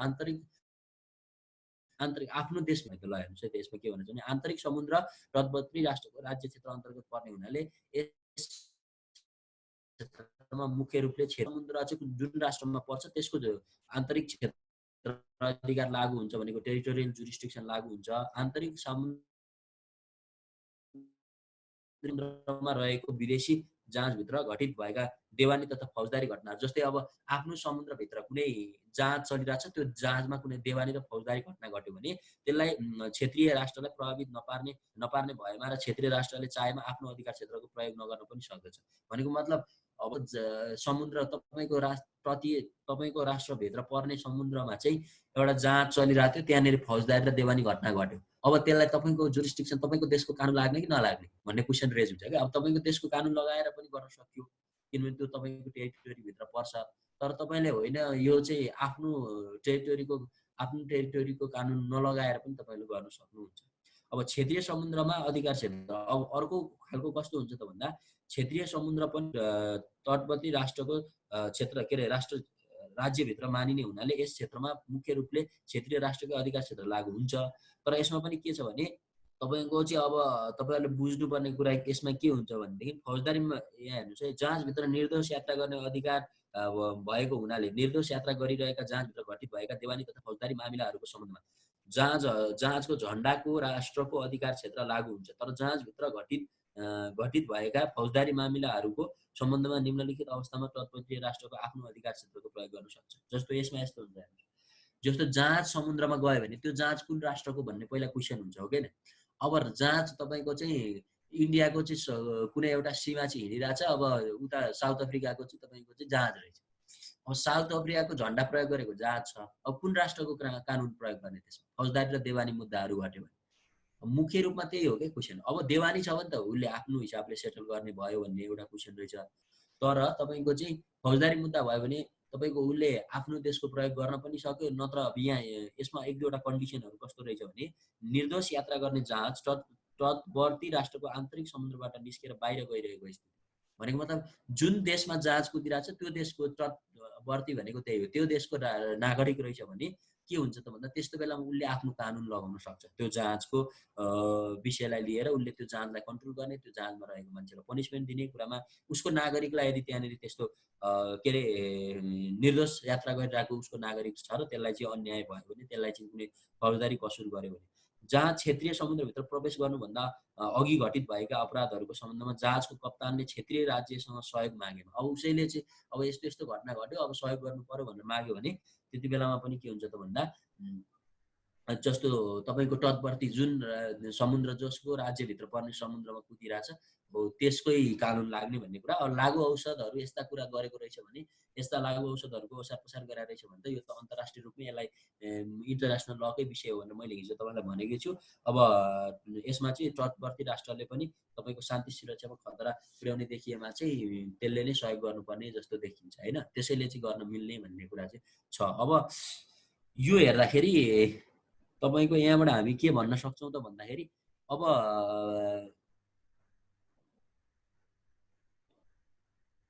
मलाई एउटा कुरा तपाईँले यहाँनिर भन्नुहोस्, जस्तो कति किलोमिटरसम्म त्यस्तो हुन्छ होला?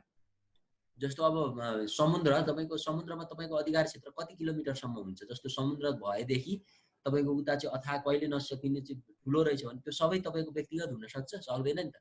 त्यसमा पनि एउटा कन्डिसन छ, तपाईँको कति किलोमिटरसम्म छ भन्ने छ, त्यो चाहिँ मलाई ठ्याक्कै थाहा छैन होइन। अब जस्तो क्षेत्रीय समुद्रसँग जोडिएको तर क्षेत्रीय समुद्रभन्दा बाहिर रहेको र आधार रेखाबाट बढीमा 20 माइलसम्मको चौडाइ भएको एकलौटी आर्थिक क्षेत्रमा माछा लगायत सबै सजीव के अरे स्रोतहरूको अन्वेषण र शोषणको सम्बन्धमा सम्बन्धित तटवर्ती राष्ट्रलाई एकलौटी अधिकार हुन्छ भनेर चाहिँ यहाँनिर 200 माइलसम्मको चौडा भएको भनेर भन्ने रहेछ होइन। अब यो तपाईँले खोज्नुहोस्, जस्तो समुद्रमा तपाईँको अधिकार क्षेत्र कति माइलसम्म कति किलोमिटरसम्म बढीमा हुन्छ भनेर चाहिँ तपाईँले चाहिँ यो चाहिँ बुझ्न जरुरी छ। जस्तो अब बढीमा 12 माइलको चौडाइ भएको क्षेत्रीय समुद्र लगायतको सम्पूर्ण राज्यमाथि अव्यवस्थित रहेको हवाई क्षेत्रमा सम्बन्धित क्षेत्रीय राष्ट्रको पूर्व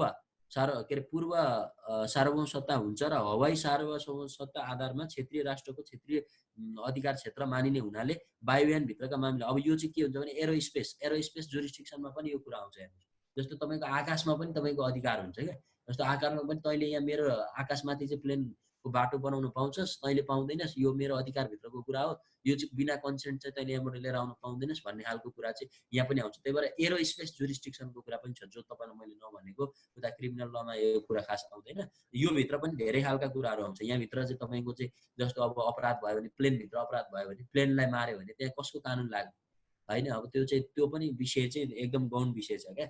अब तपाईँलाई यसमा मैले अलिकति तपाईँलाई कुरा गरौँ भने जस्तो उडानका क्रममा वायुयानहरू विभिन्न प्रकारका हवाई क्षेत्रहरू अन्तर्गत रहन्छन्। वायुयान अन्तर्राष्ट्रिय हवाई क्षेत्र र खुल्ला समुद्रमाथिको हवाई क्षेत्रमा रहेको स्थितिमा वायुयानभित्र घटित भएका सबै देवानी तथा फौजदारी मामिलाको सम्बन्धमा साधारणतया वायुयानको दर्ताको राष्ट्रको अधिकार क्षेत्र लागू हुन्छ। तर फौजदारी मामिलाहरूको सम्बन्धमा अपराधीको नागरिकताको राष्ट्रले व्यक्तिगत अधिकार क्षेत्रको दाबी गर्न सक्दछ। भनेको मतलब कुनै मेरो नागरिकलाई यसले गरे हो त्यही भएर मेरो यसमा व्यक्तिगत अधिकार क्षेत्र छ भनेर फौजदारी मुद्दा भयो भने दाबी गर्न सक्छ। तर प्लेन जुन राष्ट्रको हो त्यो राष्ट्रको देवानी केसमा चाहिँ जुन राष्ट्रको प्लेन हो उसले चाहिँ आफ्नो कानुन चाहिँ त्यहाँ लागू गर्ने देखिन्छ। बुझ्नु पनि होइन। तर कहिले फौजदारी केसमा चाहिँ जसको नागरिकलाई मारेको छ उसले चाहिँ मेरो पर्सनल जुरिस्डिक्सन यहाँ लागू हुनुपर्छ भनेर पनि चाहिँ क्लेम गर्न पाउने ठाउँ रहन्छ। अनि यसबाहेक वायुयान अपहरण जस्ता अन्तर्राष्ट्रिय अपराधको सम्बन्धमा विश्वव्यापी अधिकार क्षेत्र लागू हुने हुनाले युनिभर्सल जुरिस्डिक्सन लागू हुन्छ। हेर्नुहोस्, अब वायुयान एरोप्लेनलाई नै तपाईँको चाहिँ अपहरण गर्यो भने, हाइज्याक गर्यो भनेदेखि होइन, प्लेन हाइज्याक गर्यो भने वायुयानको दर्ता राष्ट्र लगायत कुनै पनि राष्ट्रले अधिकार क्षेत्रको दाबी गर्न सक्दछ। वायुयान कुनै क्षेत्रीय राष्ट्रको हवाई क्षेत्रमा उडान गरिरहेको समयमा जहाजभित्र र बाहिर घटित भएका सबै घटनाहरूको सम्बन्धमा सम्बन्धित क्षेत्रीय राष्ट्रको हवाई अधिकार क्षेत्र लागू हुन्छ। यस सम्बन्धमा जहाज बाहिर घटेका सबै देवानी र फौजदारी मामिलाहरूको सम्बन्धमा क्षेत्रीय राष्ट्रको मात्र हवाई अधिकार लागू हुन्छ भने जहाजभित्र घटित भएका घटनाहरूको सम्बन्धमा केही अपवादहरू हुन सक्छन्। जहाजभित्र घटित हवाई अधिकार क्षेत्रको प्रयोग नगर्न पनि सक्दछ। यस्तो स्थितिमा वायुयान दर्ता राष्ट्रको अधिकार छ। मुख्य रूपमा वायुयान कुन राष्ट्रको हो भन्ने हिसाबले त्यहाँनिर बढी आकर्षित हुन्छ भन्ने कुरा तपाईँले बुझ्नुभयो भने यो जुरिस्डिक्सन इन एरो स्पेस पनि बुझ्नुहुन्छ।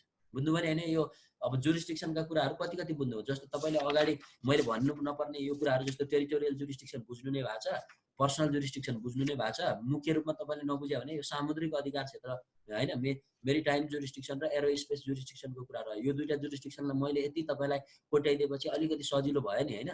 अब जस्तो तपाईँलाई चाहिँ मेरिटाइम जुरिस्डिक्सनमा मैले भने जस्तो समुद्रिक अधिकार क्षेत्र कस्तो हुँदो रहेछ होइन, जहाजमा जहाजको केस आउँछ, यहाँ त्यो जहाज कसको हो भन्ने कुरा आउँछ। त्यसपछि त्यहाँ घट्ने घटनाहरूको कुरा आउँछ। प्लेनमा पनि सेम त्यही कुरा आउँछ। प्लेनमा घटेको घटना भन्यो भने कुन राष्ट्रको प्रयोग गर्ने, जुन अहिले मैले भने जस्तो तपाईँलाई एकचोटि यो गरेर सुन्नुहोस् तपाईँहरूले। यसमा चाहिँ जस्तो अब देवानी भयो भने जुन राष्ट्रको हो त्यसमा चाहिँ समुद्रको केसमा चाहिँ सिप भएमा चाहिँ जुन देशको भए पनि त्यो त यस्तो हो तपाईँले भनेको हो। जस्तो सिप जसको हो, जहाज जसको त्यसकै हो। तर मैले अघि तपाईँलाई एक्सेप्सनल भनिनँ, त्यसमा सधैँ त्यस्तो हुँदैन क्या। अब लागु औषध ओसार पसार गराएछ भने अन्तर्राष्ट्रिय सम्बन्ध खलल हुने भएको कारणले तटवर्ती क्षेत्र जसको छ त्यही राष्ट्रले आफ्नो कानुन प्रयोग गरेको पनि पाइन्छ, त्यो पनि गर्न पाइन्छ भन्ने कुरा। अर्को कुरा भनेको तपाईँलाई सधैँ झन्डा राष्ट्रले मात्रै गर्छ भन्ने कुरा होइन। जस्तो अब त्यसमा चाहिँ निर्दोष यात्रा गरिरहेको छ तटवर्ती क्षेत्रको, उसको नागरिकलाई मार्यो भनेदेखि अनि उसले आफ्नो कानुन लगाउँदैन, लगाइहाल्छ। त्यो कुरा तपाईँले बुझ्न जरुरी छ। अनि त्यस पछाडि अब सहयोगै माग्यो भने जस्तै यो चाहिँ अब हामीलाई अप्ठ्यारो भइसक्यो, यहाँ चाहिँ अब फौजदारी अपराध धेरै भइसक्यो, त्यस कारण तिमीहरूकै देशको कानुन लगा, म उताको देशसम्म पुग्न सक्दिनँ, त्यसले गर्दाखेरि अहिले तिमीहरूकै कानुनबाट चाहिँ यसलाई अगाडि बढाउनुपर्छ भनेर जहाजको कप्तानले नै उसैलाई चाहिँ गर भनेर दिइसके पछाडि त तपाईँको त तटवर्ती क्षेत्रको चाहिँ त्यहाँनिर कानुन लागू हुने देखिन्छ। हेर्नुहोस्, झन्डा राष्ट्रको भन्दा पनि त्यसको चाहिँ लागू हुने देखिन्छ। यसरी तपाईँको सामुद्रिक जुरिस्डिक्सनको कुरा र एरो स्पेसमा मैले तपाईँलाई भनिहालेँ। प्लेनभित्र फौजदारी देवानी घटनाहरू घटेका हुन सक्छन्। त्यो फौजदारी देवानी घटनाहरू घटेको केसमा तपाईँले कुन बेला कुन लगाउने, फौजदारीमा व्यक्तिगत क्लेम गर्न सक्ने स्थिति रहन्छ, तर देवानीमा चाहिँ त्यही जुन राष्ट्रको वायुयान हो उसैको कानुन लाग्ने भन्ने नै छ। अब यति भने पछाडि तपाईँलाई मैले यो जुरिस्डिक्सन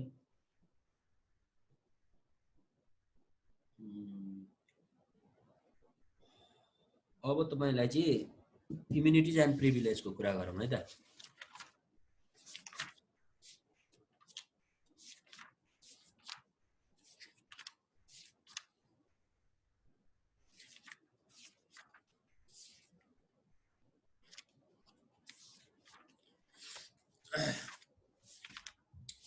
के बुझ्नुहुन्छ इम्युनिटिज एन्ड प्रिभिलेज भन्नाले?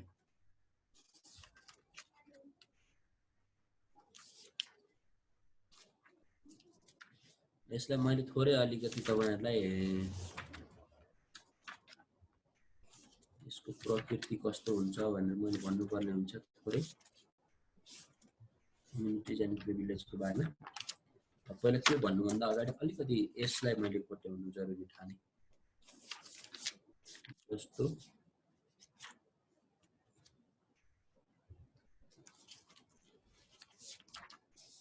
एउटा टपिक तपाईँलाई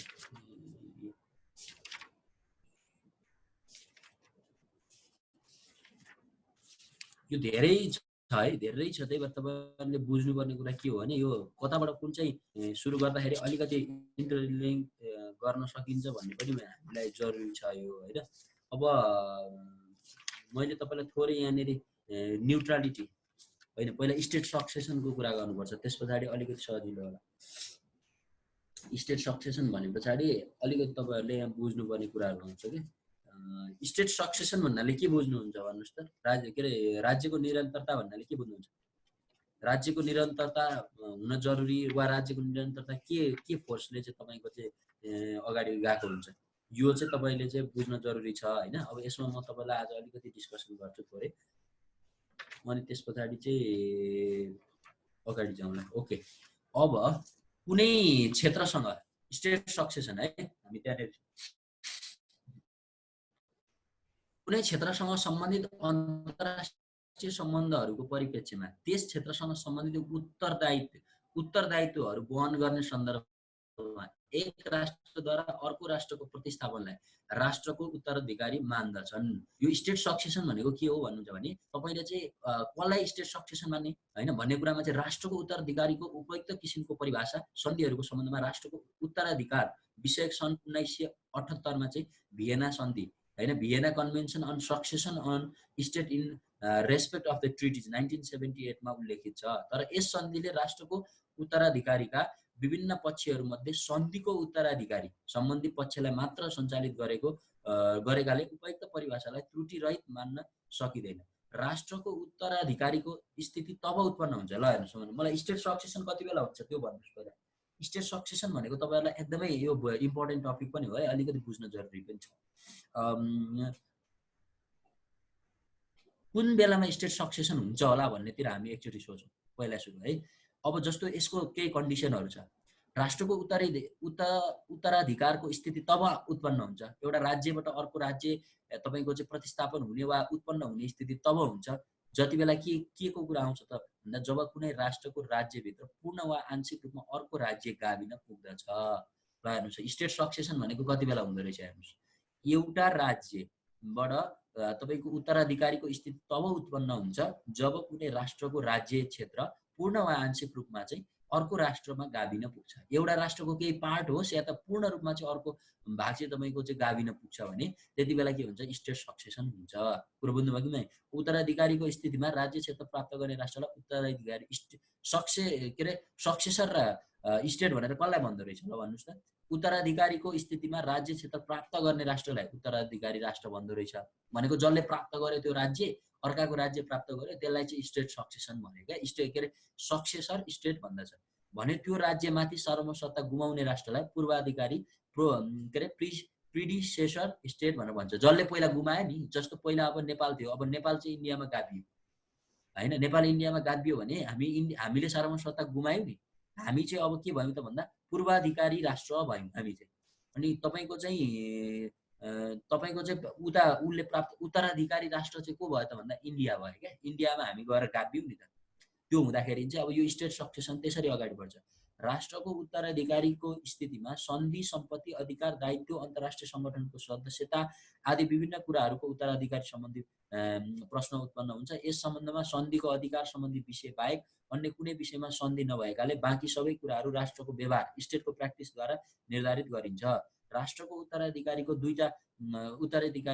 दुई प्रकारका स्थितिहरू हुन सक्छ। अब हेर्नुहोस्, अब एउटा चाहिँ यो दुई तरिकाले उत्पन्न हुन्छ यो तपाईँको चाहिँ स्टेट सक्सेसन भन्ने कुरा बुझ्नुभयो। स्टेट सक्सेसन भनेको के रहेछ बुझ्नुभयो? भनेको एउटा राज्य कसरी निरन्तर रूपमा अगाडि बढ्छ भन्दाखेरि त्यो राज्य चाहिँ गाभिएर पूर्ण रूपमा वा आंशिक रूपमा गाभिएर अर्को राज्यमा चाहिँ गाभिएपछि स्टेट सक्सेसन हुन्छ। यो तपाईँले बुझ्नु पर्यो। स्टेट सक्सेसन हुनको लागि अघि मैले भनिहालेँ तपाईँको चाहिँ जो गाभिन पुग्यो त्यो गाभिन गएकोलाई के भनेर भन्छ त भन्दाखेरि तपाईँको चाहिँ पूर्वाधिकारी राष्ट्र भन्नु भन्छ, त्यसलाई प्रिडिसेसर स्टेट भनेर भन्छ। भने जोसँग गाभिएको हो उसलाई सक्सेसर स्टेट भनेर भन्छ, उत्तराधिकारी राष्ट्र भनेर भन्छ। अब यसमा एउटा पूर्ण उत्तराधिकार, अब युनिभर्सल सक्सेसनको कुरा आउँछ यसमा के भन्छ भने पूर्ण उत्तराधिकारको स्थिति निम्नलिखित अवस्थाहरूमा उत्पन्न हुन्छ। कुनै राष्ट्र पूर्ण रूपले अर्को राष्ट्रमा गाभिन गएमा फर्स्ट स्टेप भने के रहेछ? पूर्ण तपाईँको युनिभर्सल सक्सेसनमा के रहेछ? पहिलो स्टेप भन्दा पूर्ण रूपमा अर्कोमा गाभिनु पर्यो। जस्तो नेपाल पूर्ण रूपमा इन्डियामा गाभिनु पर्यो, त्यति बेला मात्रै यो युनिभर्सल सक्सेसन हुन्छ। कुनै राष्ट्र विभिन्न भागमा विभाजित भई प्रत्येक भागमा नयाँ राष्ट्रहरू उत्पन्न भएमा, जस्तो एउटा राज्य चाहिँ टुक्रा टुक्रा भयो, एउटा राज्य चाहिँ टुक्रा टुक्रा, जस्तै नेपाल किरात भनेर पूर्वमा छुट्टै राज्य भयो, अनि त्यस पछाडि यता तराईमा छुट्टै राज्य भयो, अनि यता काठमाडौँमा छुट्टै राज्य भएर छुट्टै राज्य भएर छुट्टै सरकारको मान्यता प्राप्त गर्यो भने त्यति बेलामा के हुन्छ त भन्दाखेरि युनिभर्सल सक्सेसन हुन्छ। त्यसलाई पूर्ण उत्तराधिकार भन्न भन्छ।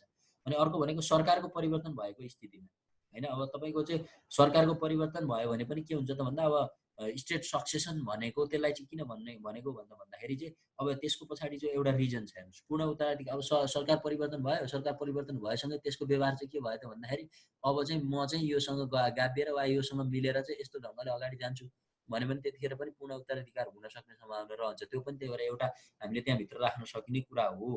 अनि अर्को आंशिक उत्तराधिकार, पार्सियल सक्सेसन भनेर भन्छ यसलाई चाहिँ है। अब तपाईँको चाहिँ आंशिक रूपमा चाहिँ कसरी उत्तराधिकार हुन्छ त भन्नुभन्दा तपाईँको चाहिँ यसमा चाहिँ कुनै राष्ट्रको एक भाग स्वतन्त्र राष्ट्रको रूपमा परिणत भएन। जस्तै नेपालको तराई पहाड चाहिँ अब छुट्टै राज्य हो भनेर भन्थे त्यति बेलामा। अनि कुनै राष्ट्रको राज्य क्षेत्रको कुनै भाग अर्को राष्ट्रमा हस्तान्तरण भएमा, अब हाम्रो राज्य क्षेत्रको एउटा पार्ट चाहिँ अर्को राष्ट्रमा हस्तान्तरण भयो भने त्यति बेला पार्सियल तपाईँको चाहिँ के हुन्छ त सक्सेसन भन्छ त्यसलाई चाहिँ। अन्तर्राष्ट्रिय सङ्गठनहरूको उत्तराधिकारीको सम्बन्ध है।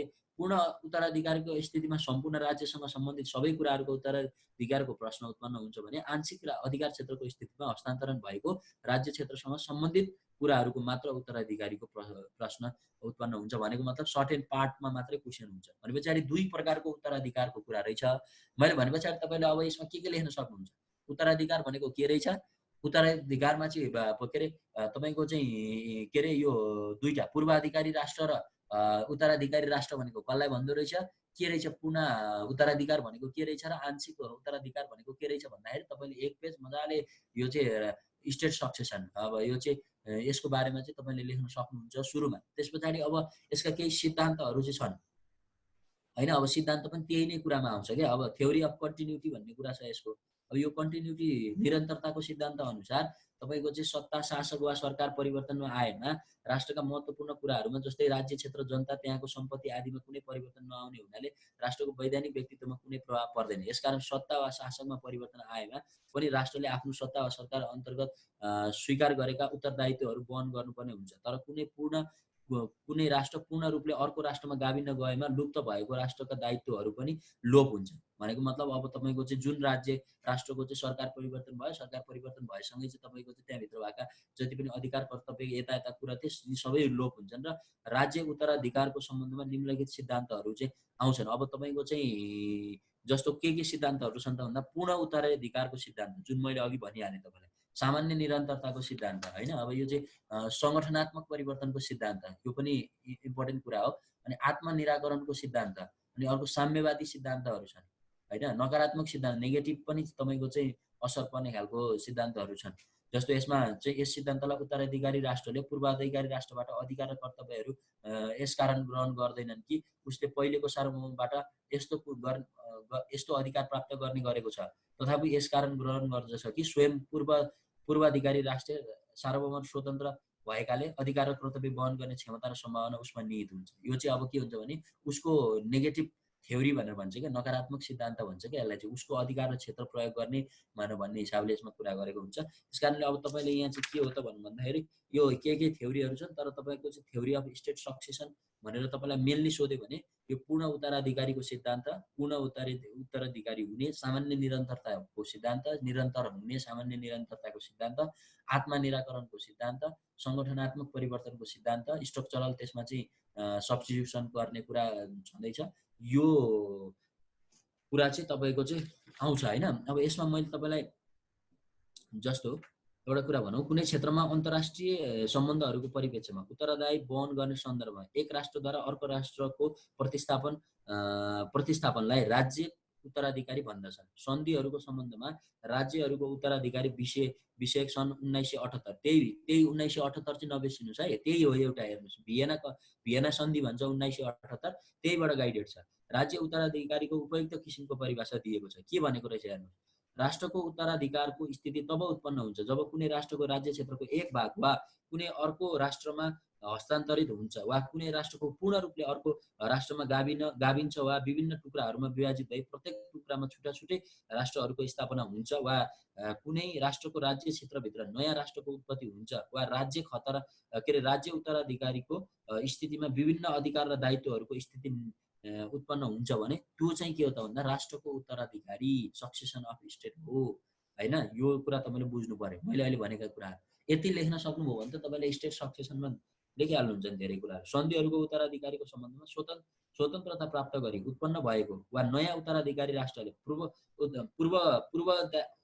पूर्वाधिकारी भनेको तपाईँले बुझ्नुभयो होला होइन। पूर्वाधिकारी भनेको को त भन्दा सुरु जसले गुमायो नि त्यो के अरे तपाईँको चाहिँ राष्ट्रको सक्सेसन जो भयो नि पहिला गुमाउने र प्राप्त गर्ने भन्ने दुईटा तरिकाले बुझ्नु पर्यो। गुमाउनेवाला राज्यले चाहिँ राष्ट्रद्वारा गरिएको सन्धिको पालना पालना गर्नुपर्ने कुनै बाध्यता हुँदैन। भनेको मतलब अब गुमाउने राष्ट्रले कुनै देशसँग सन्धि पालना गरेको रहेछ, तर तपाईँको चाहिँ पछि त्यो गाभिसके पछाडि अब त्यसले त्यसको सन्धि प्राप्त गर्ने कि नगर्ने, त्यो क्वेसन आउँछ क्या एउटा कुरा बुझ्नु। त्यो नगरे हुन्छ भन्ने बाध्य हुँदैन भनेर भनेको छ।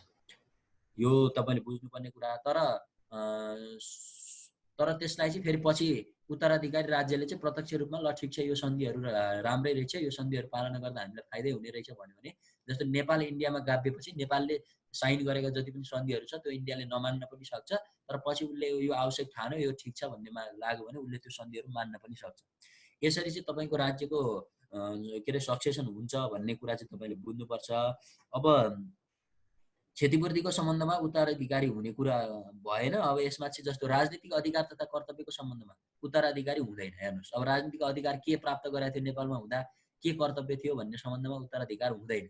पूर्वाधिकार राष्ट्रले गरेको शान्ति के अरे शान्ति सन्धि के अरे तटस्थता सन्धि के अरे आदिप्रति उत्तराधिकारी राष्ट्रले मान्नको लागि बाध्य हुँदैन। यो तपाईँहरूले अब जनरली बुझ्ने कुरा। स्थानीय सरकार कर्तव्यको सम्बन्धमा पूर्ण अधिकार हुन्छ होइन। उत्तराधिकारीको रूपमा प्राप्त भएको क्षेत्रमा सडक रेल यातायात आदिको सम्बन्धमा पूर्वाधिकारी राष्ट्रको अधिकार तथा कर्तव्यहरू उत्तराधिकारी राष्ट्रले चाहिँ प्राप्त गर्न सक्दछन् भन्ने कुरा यसमा आउँछ। अब त्यस पछाडि क्षतिपूर्तिको सम्बन्धमा त्यो भयो, अनि त्यस पछाडि फौजदारी कानुनको सम्बन्धमा त्यो भयो, अनि त्यसमा अन्तर्राष्ट्रिय सङ्गठनको सदस्यताको सम्बन्धमा पनि उत्तराधिकारी हुँदैन। अर्थात् पूर्वाधिकार राष्ट्र सदस्य रहेको सङ्गठनको सदस्यता उत्तराधिकारी राष्ट्रले स्वतः प्राप्त गर्न सक्दैन। अनि त्यस पछाडि कानुनहरू परिवर्तन नल्याएसम्म ती कानुनहरू उत्तराधिकारी राष्ट्रमा यथावत लागू हुन्छन् होइन। अब तपाईँको यो कुरा छ। अनि कानुनको उत्तराधिकारीको सम्बन्धमा फौजदारी कानुनको उत्तराधिकारी हुँदैन। हेर्नुहोस्, फौजदारी कानुनहरू त्यो हुँदैन। पूर्वाधिकारी राष्ट्रको फौजदारी कानुनमा उत्तराधिकारी राष्ट्रले तत्कालै परिवर्तन ल्याउन सक्दछ भने देवानी कानुनको सम्बन्धमा आंशिक उत्तराधिकारी हुन सक्छ। अर्थात् पूर्वाधिकारी राष्ट्रको देवानी कानुनमा परिवर्तन नल्याएसम्म ती कानुनहरू उत्तराधिकारी राष्ट्रमा चाहिँ यथावत लागू हुन्छ भन्ने कुरा नै यसको हो। अब सार्वजनिक सम्पत्तिको सम्बन्धमा पनि पूर्ण उत्तराधिकारी हुन्छ। अर्थात् पूर्वाधिकारी राष्ट्रको सम्पत्ति विदेशमा अवस्थित रहे पनि उत्तराधिकारी राष्ट्रले प्राप्त गर्छ। सार्वजनिक ऋणको सम्बन्धमा उत्तराधिकार हुँदैन। भनेको मतलब अब त्यो चाहिँ उसले के अरे उत्तराधिकारले त्यो जिम्मा लिँदैन, उसले नै गर्नुपर्छ। अनि दायित्वको उत्तराधिकारको सम्बन्धमा कुनै निश्चित व्यवस्था बुझ्नुभयो नि होइन। ऋणमा पनि पूर्वाधिकार हुँदैन, के अरे उत्तराधिकार हुँदैन भन्ने कुरा बुझ्नुभयो नि। ऋण उसैले तिर्नुपर्छ। यहाँ कसैले क्वेसन गर्नु भएको छ जस्तो लाग्यो मलाई। सार्वजनिक ऋणको सम्बन्धमा उत्तराधिकार हुँदैन भनेर भनेको छ, बुझ्नुभयो कि भएन। अब सार्वजनिक सम्पत्तिको सम्बन्धमा पनि पूर्ण अधिकार हुन्छ। फेरि सार्वजनिक सम्पत्तिको हिसाबमा चाहिँ फेरि पूर्ण अधिकार हुन्छ। स्टेट सक्सेसन त इम्पोर्टेन्ट छ, त रमाइलो छ, इन्ट्रेस्टिङ छ। मैले भनेका कुराहरू यो बुझ्नुभयो भने तपाईँहरूले बुझ्नुहुन्छ। जस्तै अन्तर्राष्ट्रिय सङ्गठनको सदस्यताको सम्बन्धमा पनि उत्तराधिकार हुँदैन। अर्थात् पूर्वाधिकार राष्ट्र सदस्य रहेको सङ्गठनको सदस्यता उत्तराधिकारी राष्ट्रले स्वतः प्राप्त गर्दैन भन्ने कुरा चाहिँ छ। अब सक्सेसन अफ गभर्मेन्ट, यो त राज्यको सक्सेसनको कुरा भयो होइन। अब सरकारको सक्सेसनको कुरा चाहिँ गरौँ है त। अब चाहिँ के हो भन्दाखेरि उत्तराधिकारी अहिले मैले भनेको राज्यको कुरा भयो। यसमा केही प्रिन्सिपलहरू भनिहालेँ। यसलाई बुझ्दाखेरि तपाईँले जस्तै स्टेट सक्सेसनमा के कुरा आउँछ भन्ने कुरा तपाईँले बुझिहाल्नुभयो। अब हामी अलिकति के को बारेमा कुरा गरौँ त भन्दा सरकारको उत्तराधिकारीको कुरा। सरकार चाहिँ के हुन्छ त ल हेर्नुहोस्, सरकारको उत्तराधिकारको प्रश्न तब उत्पन्न हुन्छ जब कुनै राष्ट्रमा सरकारको परिवर्तन हुन्छ। सरकारको परिवर्तन संवैधानिक तरिकाबाट भएमा उत्तराधिकारी सम्बन्धी समस्याहरू उत्पन्न हुँदैनन् र नयाँ सरकारले पुरानो सरकारका अधिकार तथा दायित्वहरू पूर्ण रूपले ग्रहण गरेको मानिन्छ। तर जब विद्रोह, राज्यकान्त्रिक, गृहयुद्ध तथा असंवैधानिक तरिकाबाट सरकारको परिवर्तन हुन्छ तब सरकारको सम्बन्धमा समस्याहरू उत्पन्न हुन सक्दछन्। यो बुझिहाल्नुभयो, क्लियर छ, यसमा केही कन्फ्युजनै छैन। किनकि अब रेगुलर प्रोसेसबाट सरकार परिवर्तन भयो भने त जे पहिला गरेको त्यही गर्छ। जस्तो अब हेरौँ न, हाम्रो चाहिँ अब यो चाहिँ 63 साल पछिको कुराहरूले त त्यही त हो नि भयो। अब 10 वर्ष जनयुद्ध पछाडिको सरकारको चरित्र र त्योभन्दा अगाडिको चरित्र अलिकति फरक छ। तपाईँले बुझिहाल्नु हो, किनकि त्यो फरक ढङ्गबाट आएको हो, विद्रोहबाट आएको हो, जनक्रान्तिबाट आएको भनेर यदि हामीले मान्यौँ भने प्रभाव यसमा सरकारको परिवर्तनले उत्तराधिकारी सरकारको अन्तर्राष्ट्रिय दायित्वमा कुनै प्रभाव पार्दैन। जस्तो यहाँ हेर्नुहोस् है, अब निरन्तरताको सिद्धान्त अनुसार सरकारको परिवर्तनले उत्तराधिकारी सरकारको अन्तर्राष्ट्रिय दायित्वमा कुनै प्रभाव पार्दैन। असंवैधानिक तरिकाबाट उत्पन्न भए पनि यदि त्यो सरकार अन्तर्राष्ट्रिय जगतमा आफ्नो राष्ट्रको प्रतिनिधित्व गर्न सक्षम छ र विदेशी राष्ट्रहरूले त्यसलाई मान्यता दिएका छन् भने उत्तराधिकारी सरकारले पूर्वाधिकारी सरकारका अधिकार तथा दायित्वहरू उत्तराधिकारको रूपमा ग्रहण गर्नुपर्ने हुन्छ।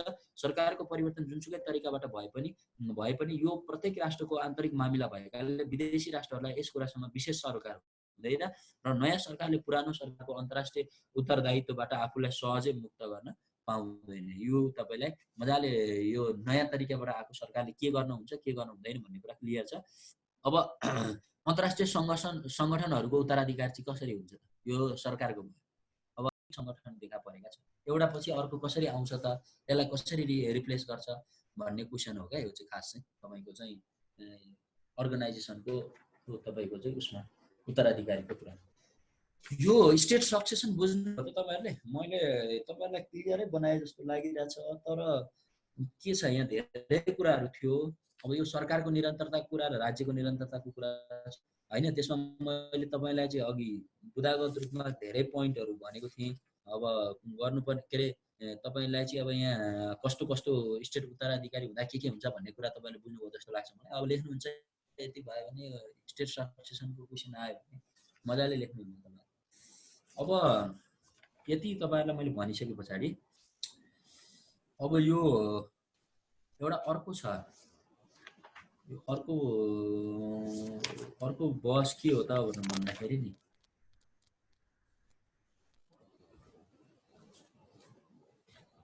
आज कति टाइम भयो? 8:25 भइसकेको छ। र ठिक छ, मैले भोलिको टपिकलाई तपाईँलाई वार्म अप गर्छु पहिला, अनि त्यस पछाडि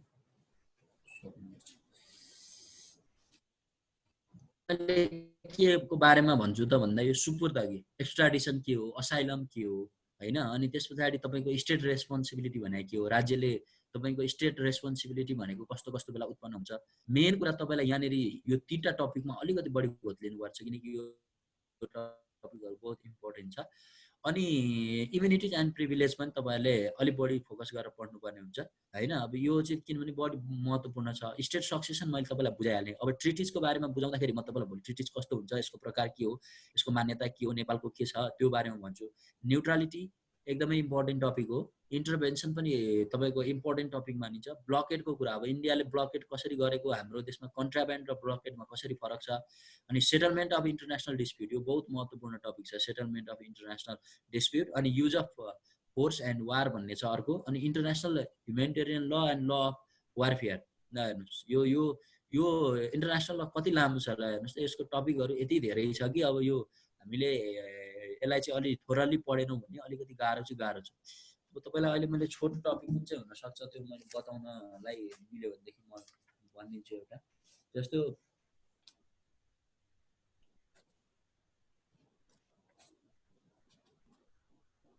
जस्तो तपाईँलाई मैले एउटा टपिक अब भनिदिएँ भनेदेखि कुन चाहिँ छोटो टपिक छ त भन्दा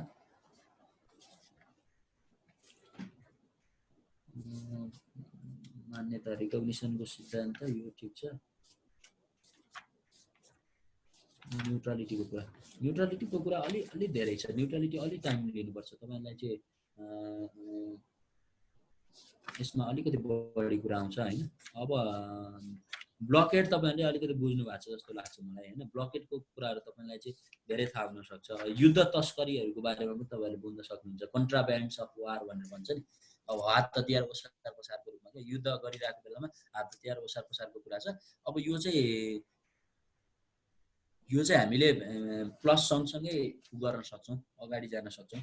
जस्तो अब तपाईँको युद्ध कन्ट्राब्यान्ड्स अफ वार भन्ने कुरा र तपाईँको चाहिँ यो के अरे ब्लकेटको कुरा, अनि त्यस पछाडि इन्टरभेन्सनको कुरा त्यतिखेर चाहिँ हामीले सँगसँगै गर्न सकिन्छ। अब यसमा मैले तपाईँहरूलाई त्यही अनुसार मैले तयारी गराउनु पर्ला। यो पछाडिको पार्ट चाहिँ पार्ट 2 चाहिँ मैले त्यसरी गर्नु पर्ला। अगाडिको पार्ट चाहिँ हामीले जस्तो यहाँ के हेऱ्यो त आज भन्दा तपाईँको चाहिँ नेसनालिटीलाई हामीले अलिकति जोड गऱ्यौँ होइन, रिकग्निसनको कुरा गरियो। अनि त्यस पछाडि जुरिस्टिक्सनको कुरा गरियो, अब इम्युनिटी र प्रिभिलेज बाँकी भयो। अनि त्यस पछाडि सबै छ। युज यहाँनिर तपाईँलाई बाँकी कुन भयो त भने ट्रिटिजको कुरा बाँकी भयो, न्युट्रलिटीको कुरा भयो, इन्टरभेन्सनको कुरा, ब्लकेट र कन्ट्राब्यान्डको कुरा भयो होइन, यिनीहरू बाँकी छ। अनि इन्टरनेसनल के अरे यो सेटलमेन्ट अफ इन्टरनेसनल डिस्प्युट, अनि स्टेट सक्सेसन आज मैले अलिकति भने। स्टेट सक्सेसन तपाईँहरूले बुझ्नुभयो। अब इन्ट्रेस्टिङ कुरा ब्लकेटको बारेमा थोरै डिस्कस गरौँ न त, अनि त्यस पछाडि हुन्छ। ब्लकेटको बारेमा हामीले कुरा गऱ्यौँ भने अनि अलिकति जे बाँकी छ नि तपाईँहरूको म बिस्तारै सबै गर्दै जान्छु। तपाईँहरूले त्यसमा उ गर्नै पर्दैन, क्वेसन गर्नै पर्दैन। म अन्तिमसम्ममा तपाईँको यो किनभने लामो छ अनि मैले पनि के गर्छु त भन्दा तपाईँलाई कुन चाहिँ टपिकबाट अलिक फ्रेस बनाउन सकिन्छ फेरि एकहोरो पनि बनाउनु भएन भन्ने नि मेरो कुरा हो होइन। अब जस्तो अब यसमा ब्लकेटको बारेमा तपाईँले अलमोस्ट तपाईँले बुझ्नु भएको हुन्छ नि ब्लकेट भनेको कस्तो हो त भन्दाखेरि जस्तो अब कति बेला नाकाबन्दीको कुरा आउँछ, नाकाबन्दी कति बेला हुन्छ, कुन बेला नाकाबन्दी होइन भनेर बुझ्दा सामान्य तपाईँलाई म कन्टिन्यू गराउँला भोलि एक दुईवटा कुराहरू भनिदिन्छु। अब नाकाबन्दीको सञ्चालन सैनिक व्यक्तिद्वारा हुन्छ। यो तपाईँले बुझ्नै भएको नाकाबन्दी कसले गर्छ भन्दा उनीहरूका पुलिस आर्मीहरू चाहिँ त्यहाँ खटाएर गर्ने हुन्छ। नाकाबन्दी अन्तर्गत शत्रु राष्ट्रका बन्दरगाहहरूको घेराबन्दी गरिन्छ। अब बन्दरगाहहरूको घेराबन्दी गर्ने भन्ने नाकाबन्दीको एउटा रुल हो। शत्रु राष्ट्रको बन्दरगाहको कुनै भाग वा सम्पूर्ण बन्दरगाह नाकाबन्दी अन्तर्गत पर्छन्। अब यो तपाईँले बुझिहाल्नु। नाकाबन्दी अन्तर्गत नाकाबन्दी गरिएको क्षेत्रमा तटस्थ राष्ट्र र शत्रु राष्ट्रहरूको जहाजहरूको आवत जावतमा प्रतिबन्ध लगाइन्छ। अब यो चाहिँ समुद्रिक रूपमा त्यस्ता तटबन्धहरू भएको राष्ट्रमा जहाजहरू रहेछ भने आउनु बन्द गरिदिने। अब हाम्रो जस्तो ल्यान्ड अफमा त जुन जुन मूल बाटोबाट सामानहरू आवत जावत हुन्छ पस्छ त्यसलाई बन्द गरिदिएपछि नाकाबन्दीको कुनै भेदभाव बिना सबै राष्ट्रका जहाजहरूमाथि समान रूपले लागू हुन्छ। नाकाबन्दी युद्ध सम्बन्धी क्रियाकलाप हो। हेर्नुहोस् नाकाबन्दी भनेको युद्ध सम्बन्धीको क्रियाकलाप हो। त्यसरी नाकाबन्दी चाहिँ गर्ने एउटा यसको प्रिन्सिपल हुन्छ। हेर्नुहोस् अब ब्लकेटको विषयमा नाकाबन्दीको विषयमा चाहिँ 3-4वटा 5वटा जति तपाईँले प्रिन्सिपलहरू बुझ्न सक्नुपर्छ। नाकाबन्दी गर्दा के कुरामा चाहिँ ध्यान दिनुपर्छ वा के कुरा चाहिँ बुझ्नुपर्छ भन्दा नाकाबन्दी चाहिँ डिक्लेरेसन र नोटिफिकेसन हुनुपर्छ। त्यसको घोषणा गरिएको हुनुपर्छ र त्यो जानकारी गराइएको हुनुपर्छ नाकाबन्दी दिँदाखेरि। जस्तै सामुद्रिक युद्धको नियम अनुसार नाकाबन्दी बाध्यात्मक र वैध हुनका लागि नाकाबन्दीका लागि नाकाबन्दी लगाउने शक्तिले निम्नलिखित आवश्यक शर्तहरू पुरा गर्नुपर्नेछ। भनेको मतलब जस्तै इन्डियाले नेपाललाई चाहिँ अहिलेसम्म घोषित त होइन अघोषित रूपमा नाकाबन्दी गरौँ भन्ने हाम्रो क्वेसन छ। तर नाकाबन्दी गर्दा खास नाकाबन्दी हो भनेर थाहा पाउनको लागि 2-3वटा कुरा हुनुपर्छ। घोषणा र सूचना गर्नुपर्छ। मैले तेरो देशमा चाहिँ नाकाबन्दी गरेँ भन्ने घोषणा हुनु पर्यो, त्यहाँ सूचना पनि दिएको हुनु पर्यो। उचित तपाईँको स्थापना हुनुपर्छ। त्यसमा चाहिँ उचित स्थापना अन्तर्गत नाकाबन्दी सञ्चालन गर्ने अधिकार प्राप्त तपाईँको चाहिँ सेनाले चाहिँ सेनापतिको नियन्त्रण अन्तर्गत नाकाबन्दीको स्थापना गरिएको हुनुपर्छ। जस्तो त्यो चाहिँ अब नाकाबन्दी गर भन्ने निर्देशन आए पछाडि उसले गर्नु इफेक्टिभनेस हुनु पर्यो, प्रभावकारी, नत्र नाकाबन्दी नै भएन होइन। केही आउनै नदिने भन्ने त्यस्तो हुन्छ नाकाबन्दीको एउटा निरन्तर परिचालन कन्टिन्यू हुनुपर्छ। कन्टिन्यू मेन्टेनेन्स त्यसलाई मेन्टेन गरिरहनु पर्छ। निष्पक्षता भनेको नाकाबन्दी वैध हुनको लागि नाकाबन्दी निष्पक्ष रूपले सञ्चालन गरिएको हुनुपर्छ। इम्पार्सियल भन्छ क्या, अर्थात् राष्ट्रियताको आधारमा भेदभाव बिना सबै जहाजहरूको आवत जावतमा प्रतिबन्ध लगाइएको हुनुपर्छ। त्यस्तो हिसाबले नाकाबन्दी अगाडि गएको हुन्छ। नाकाबन्दीको यो चाहिँ तरिका हो। भनेको मतलब अब यो नाकाबन्दीको characteristics and validity of blockade भनेर तपाईँलाई भन्यो भने यो तपाईँले 4-5वटा बुँदा चाहिँ लेख्नुपर्छ। जस्तो घोषणा र सूचना हुनु पर्यो, उचित स्थापना हुनु पर्यो, प्रभावकारिता हुनु पर्यो, निरन्तर परिचालन हुनु पर्यो र निष्पक्षता हुनु पर्यो। नाकाबन्दीको उल्लङ्घन भनेको चाहिँ के हो त ल भन्नुहोस् त। नाकाबन्दी उल्लङ्घन गर्ने भनेको के हो? नाकाबन्दी गर्ने अधिकारको अनुमति बिना नाकाबन्दी गरिएको क्षेत्रमा प्रवेश गर्नु वा त्यस क्षेत्र बाहिर निस्कनु नाकाबन्दीको उल्लङ्घन भनिन्छ। त्यहाँबाट नाकाबन्दी उल्लङ्घन के अरे तपाईँको नजा भनेको अनुमति बिना प्रवेश गर्ने ठाउँमा गयो भने त्यो नाकाबन्दीको उल्लङ्घन भयो। नाकाबन्दीको उल्लङ्घन हुनको लागि निम्नलिखित कुराहरूको आवश्यक पर्छ। हेर्नुहोस् है, नाकाबन्दी उल्लङ्घन हुन के कुरा चाहिँदो रहेछ। 1 नम्बर, वास्तविक र प्रभावकारी नाकाबन्दीमा बुझ्नुभयो कि वास्तविक र प्रभावकारी नाकाबन्दी विद्यमान रहनु। त्यो भयो भने चाहिँ रहिरह्यो भनेदेखि ब्रेच हुने चान्स छ। नाकाबन्दीको उल्लङ्घन गर्नेलाई नाकाबन्दी विद्यमान रहेको के हो त भन्दा ज्ञात रहनु। त्यो रहँदाखेरि पनि तपाईँको चाहिँ के हुन्छ भने नाकाबन्दीको उल्लङ्घन सकेपछि माल सामान युक्त जहाजद्वारा नाकाबन्दीको क्षेत्रमा प्रवेश गर्ने वा त्यस क्षेत्रबाट बाहिर निस्किने कुनै निश्चित कार्य गर्नु। भनेको मतलब अब तपाईँको चाहिँ नाकाबन्दी छ भन्ने थाहा हुँदै पनि त्यहाँबाट चाहिँ तपाईँ कुनै जहाज ल्याउने र लाने काम गर्नुभयो भने त्यो नाकाबन्दीको उल्लङ्घन रह्यो होइन। उल्लङ्घन गर्नेलाई नाकाबन्दी विद्यमान रहेको कुरा त्यो ज्ञात पनि छ। अब उसलाई चाहिँ तपाईँको चाहिँ त्यसको बारेमा विद्यमान नाकाबन्दी सम्बन्धी ज्ञात छ तर पनि उसले नाकाबन्दी उल्लङ्घन गरिरहेको छ। वास्तविक र प्रभावकारी नाकाबन्दी विद्यमान रहनु। धेरै नाकाबन्दी एकदम कडाई रूपमा चाहिँ नाकाबन्दी भएको रहेछ भने त्यति बेला पनि बाध्य भएर उनीहरू चाहिँ नाकाबन्दी के गर्न सक्छन् त भन्दाखेरि प्रभाव के अरे त्यसलाई चाहिँ तोड्न पनि सक्छ कि त्यसरी चाहिँ नाकाबन्दीको उल्लङ्घन चाहिँ हुन्छ। नाकाबन्दीको उल्लङ्घन गर्नु, नाकाबन्दी सम्बन्धी उल्लङ्घन गर्ने उद्योग गर्नु दुवै दण्डनीय मानिन्छ। तर नाकाबन्दीको उल्लङ्घन गर्ने सम्बन्धमा राष्ट्रहरूको व्यवहारमा एकरूपता छैन।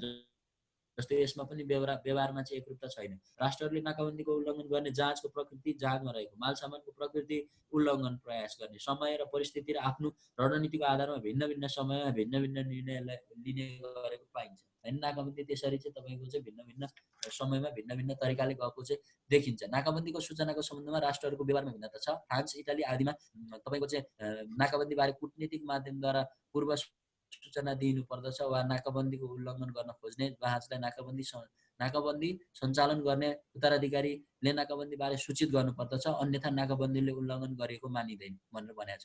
साधारणतया निम्नलिखित अवस्थाहरूमा नाकाबन्दीको उल्लङ्घन गरेको मानिँदैन। हेर्नुहोस् है त, नाकाबन्दी उल्लङ्घन कति गरे। अघि मैले भनेको नाकाबन्दी उल्लङ्घन हुने कुराहरू रह्यो। अब यो चाहिँ उल्लङ्घन नहुने कुराहरू चाहिँ जस्तो कस्तो कस्तो कन्डिसन भयो भने यसलाई नाकाबन्दी उल्लङ्घन गरेको नमानिने।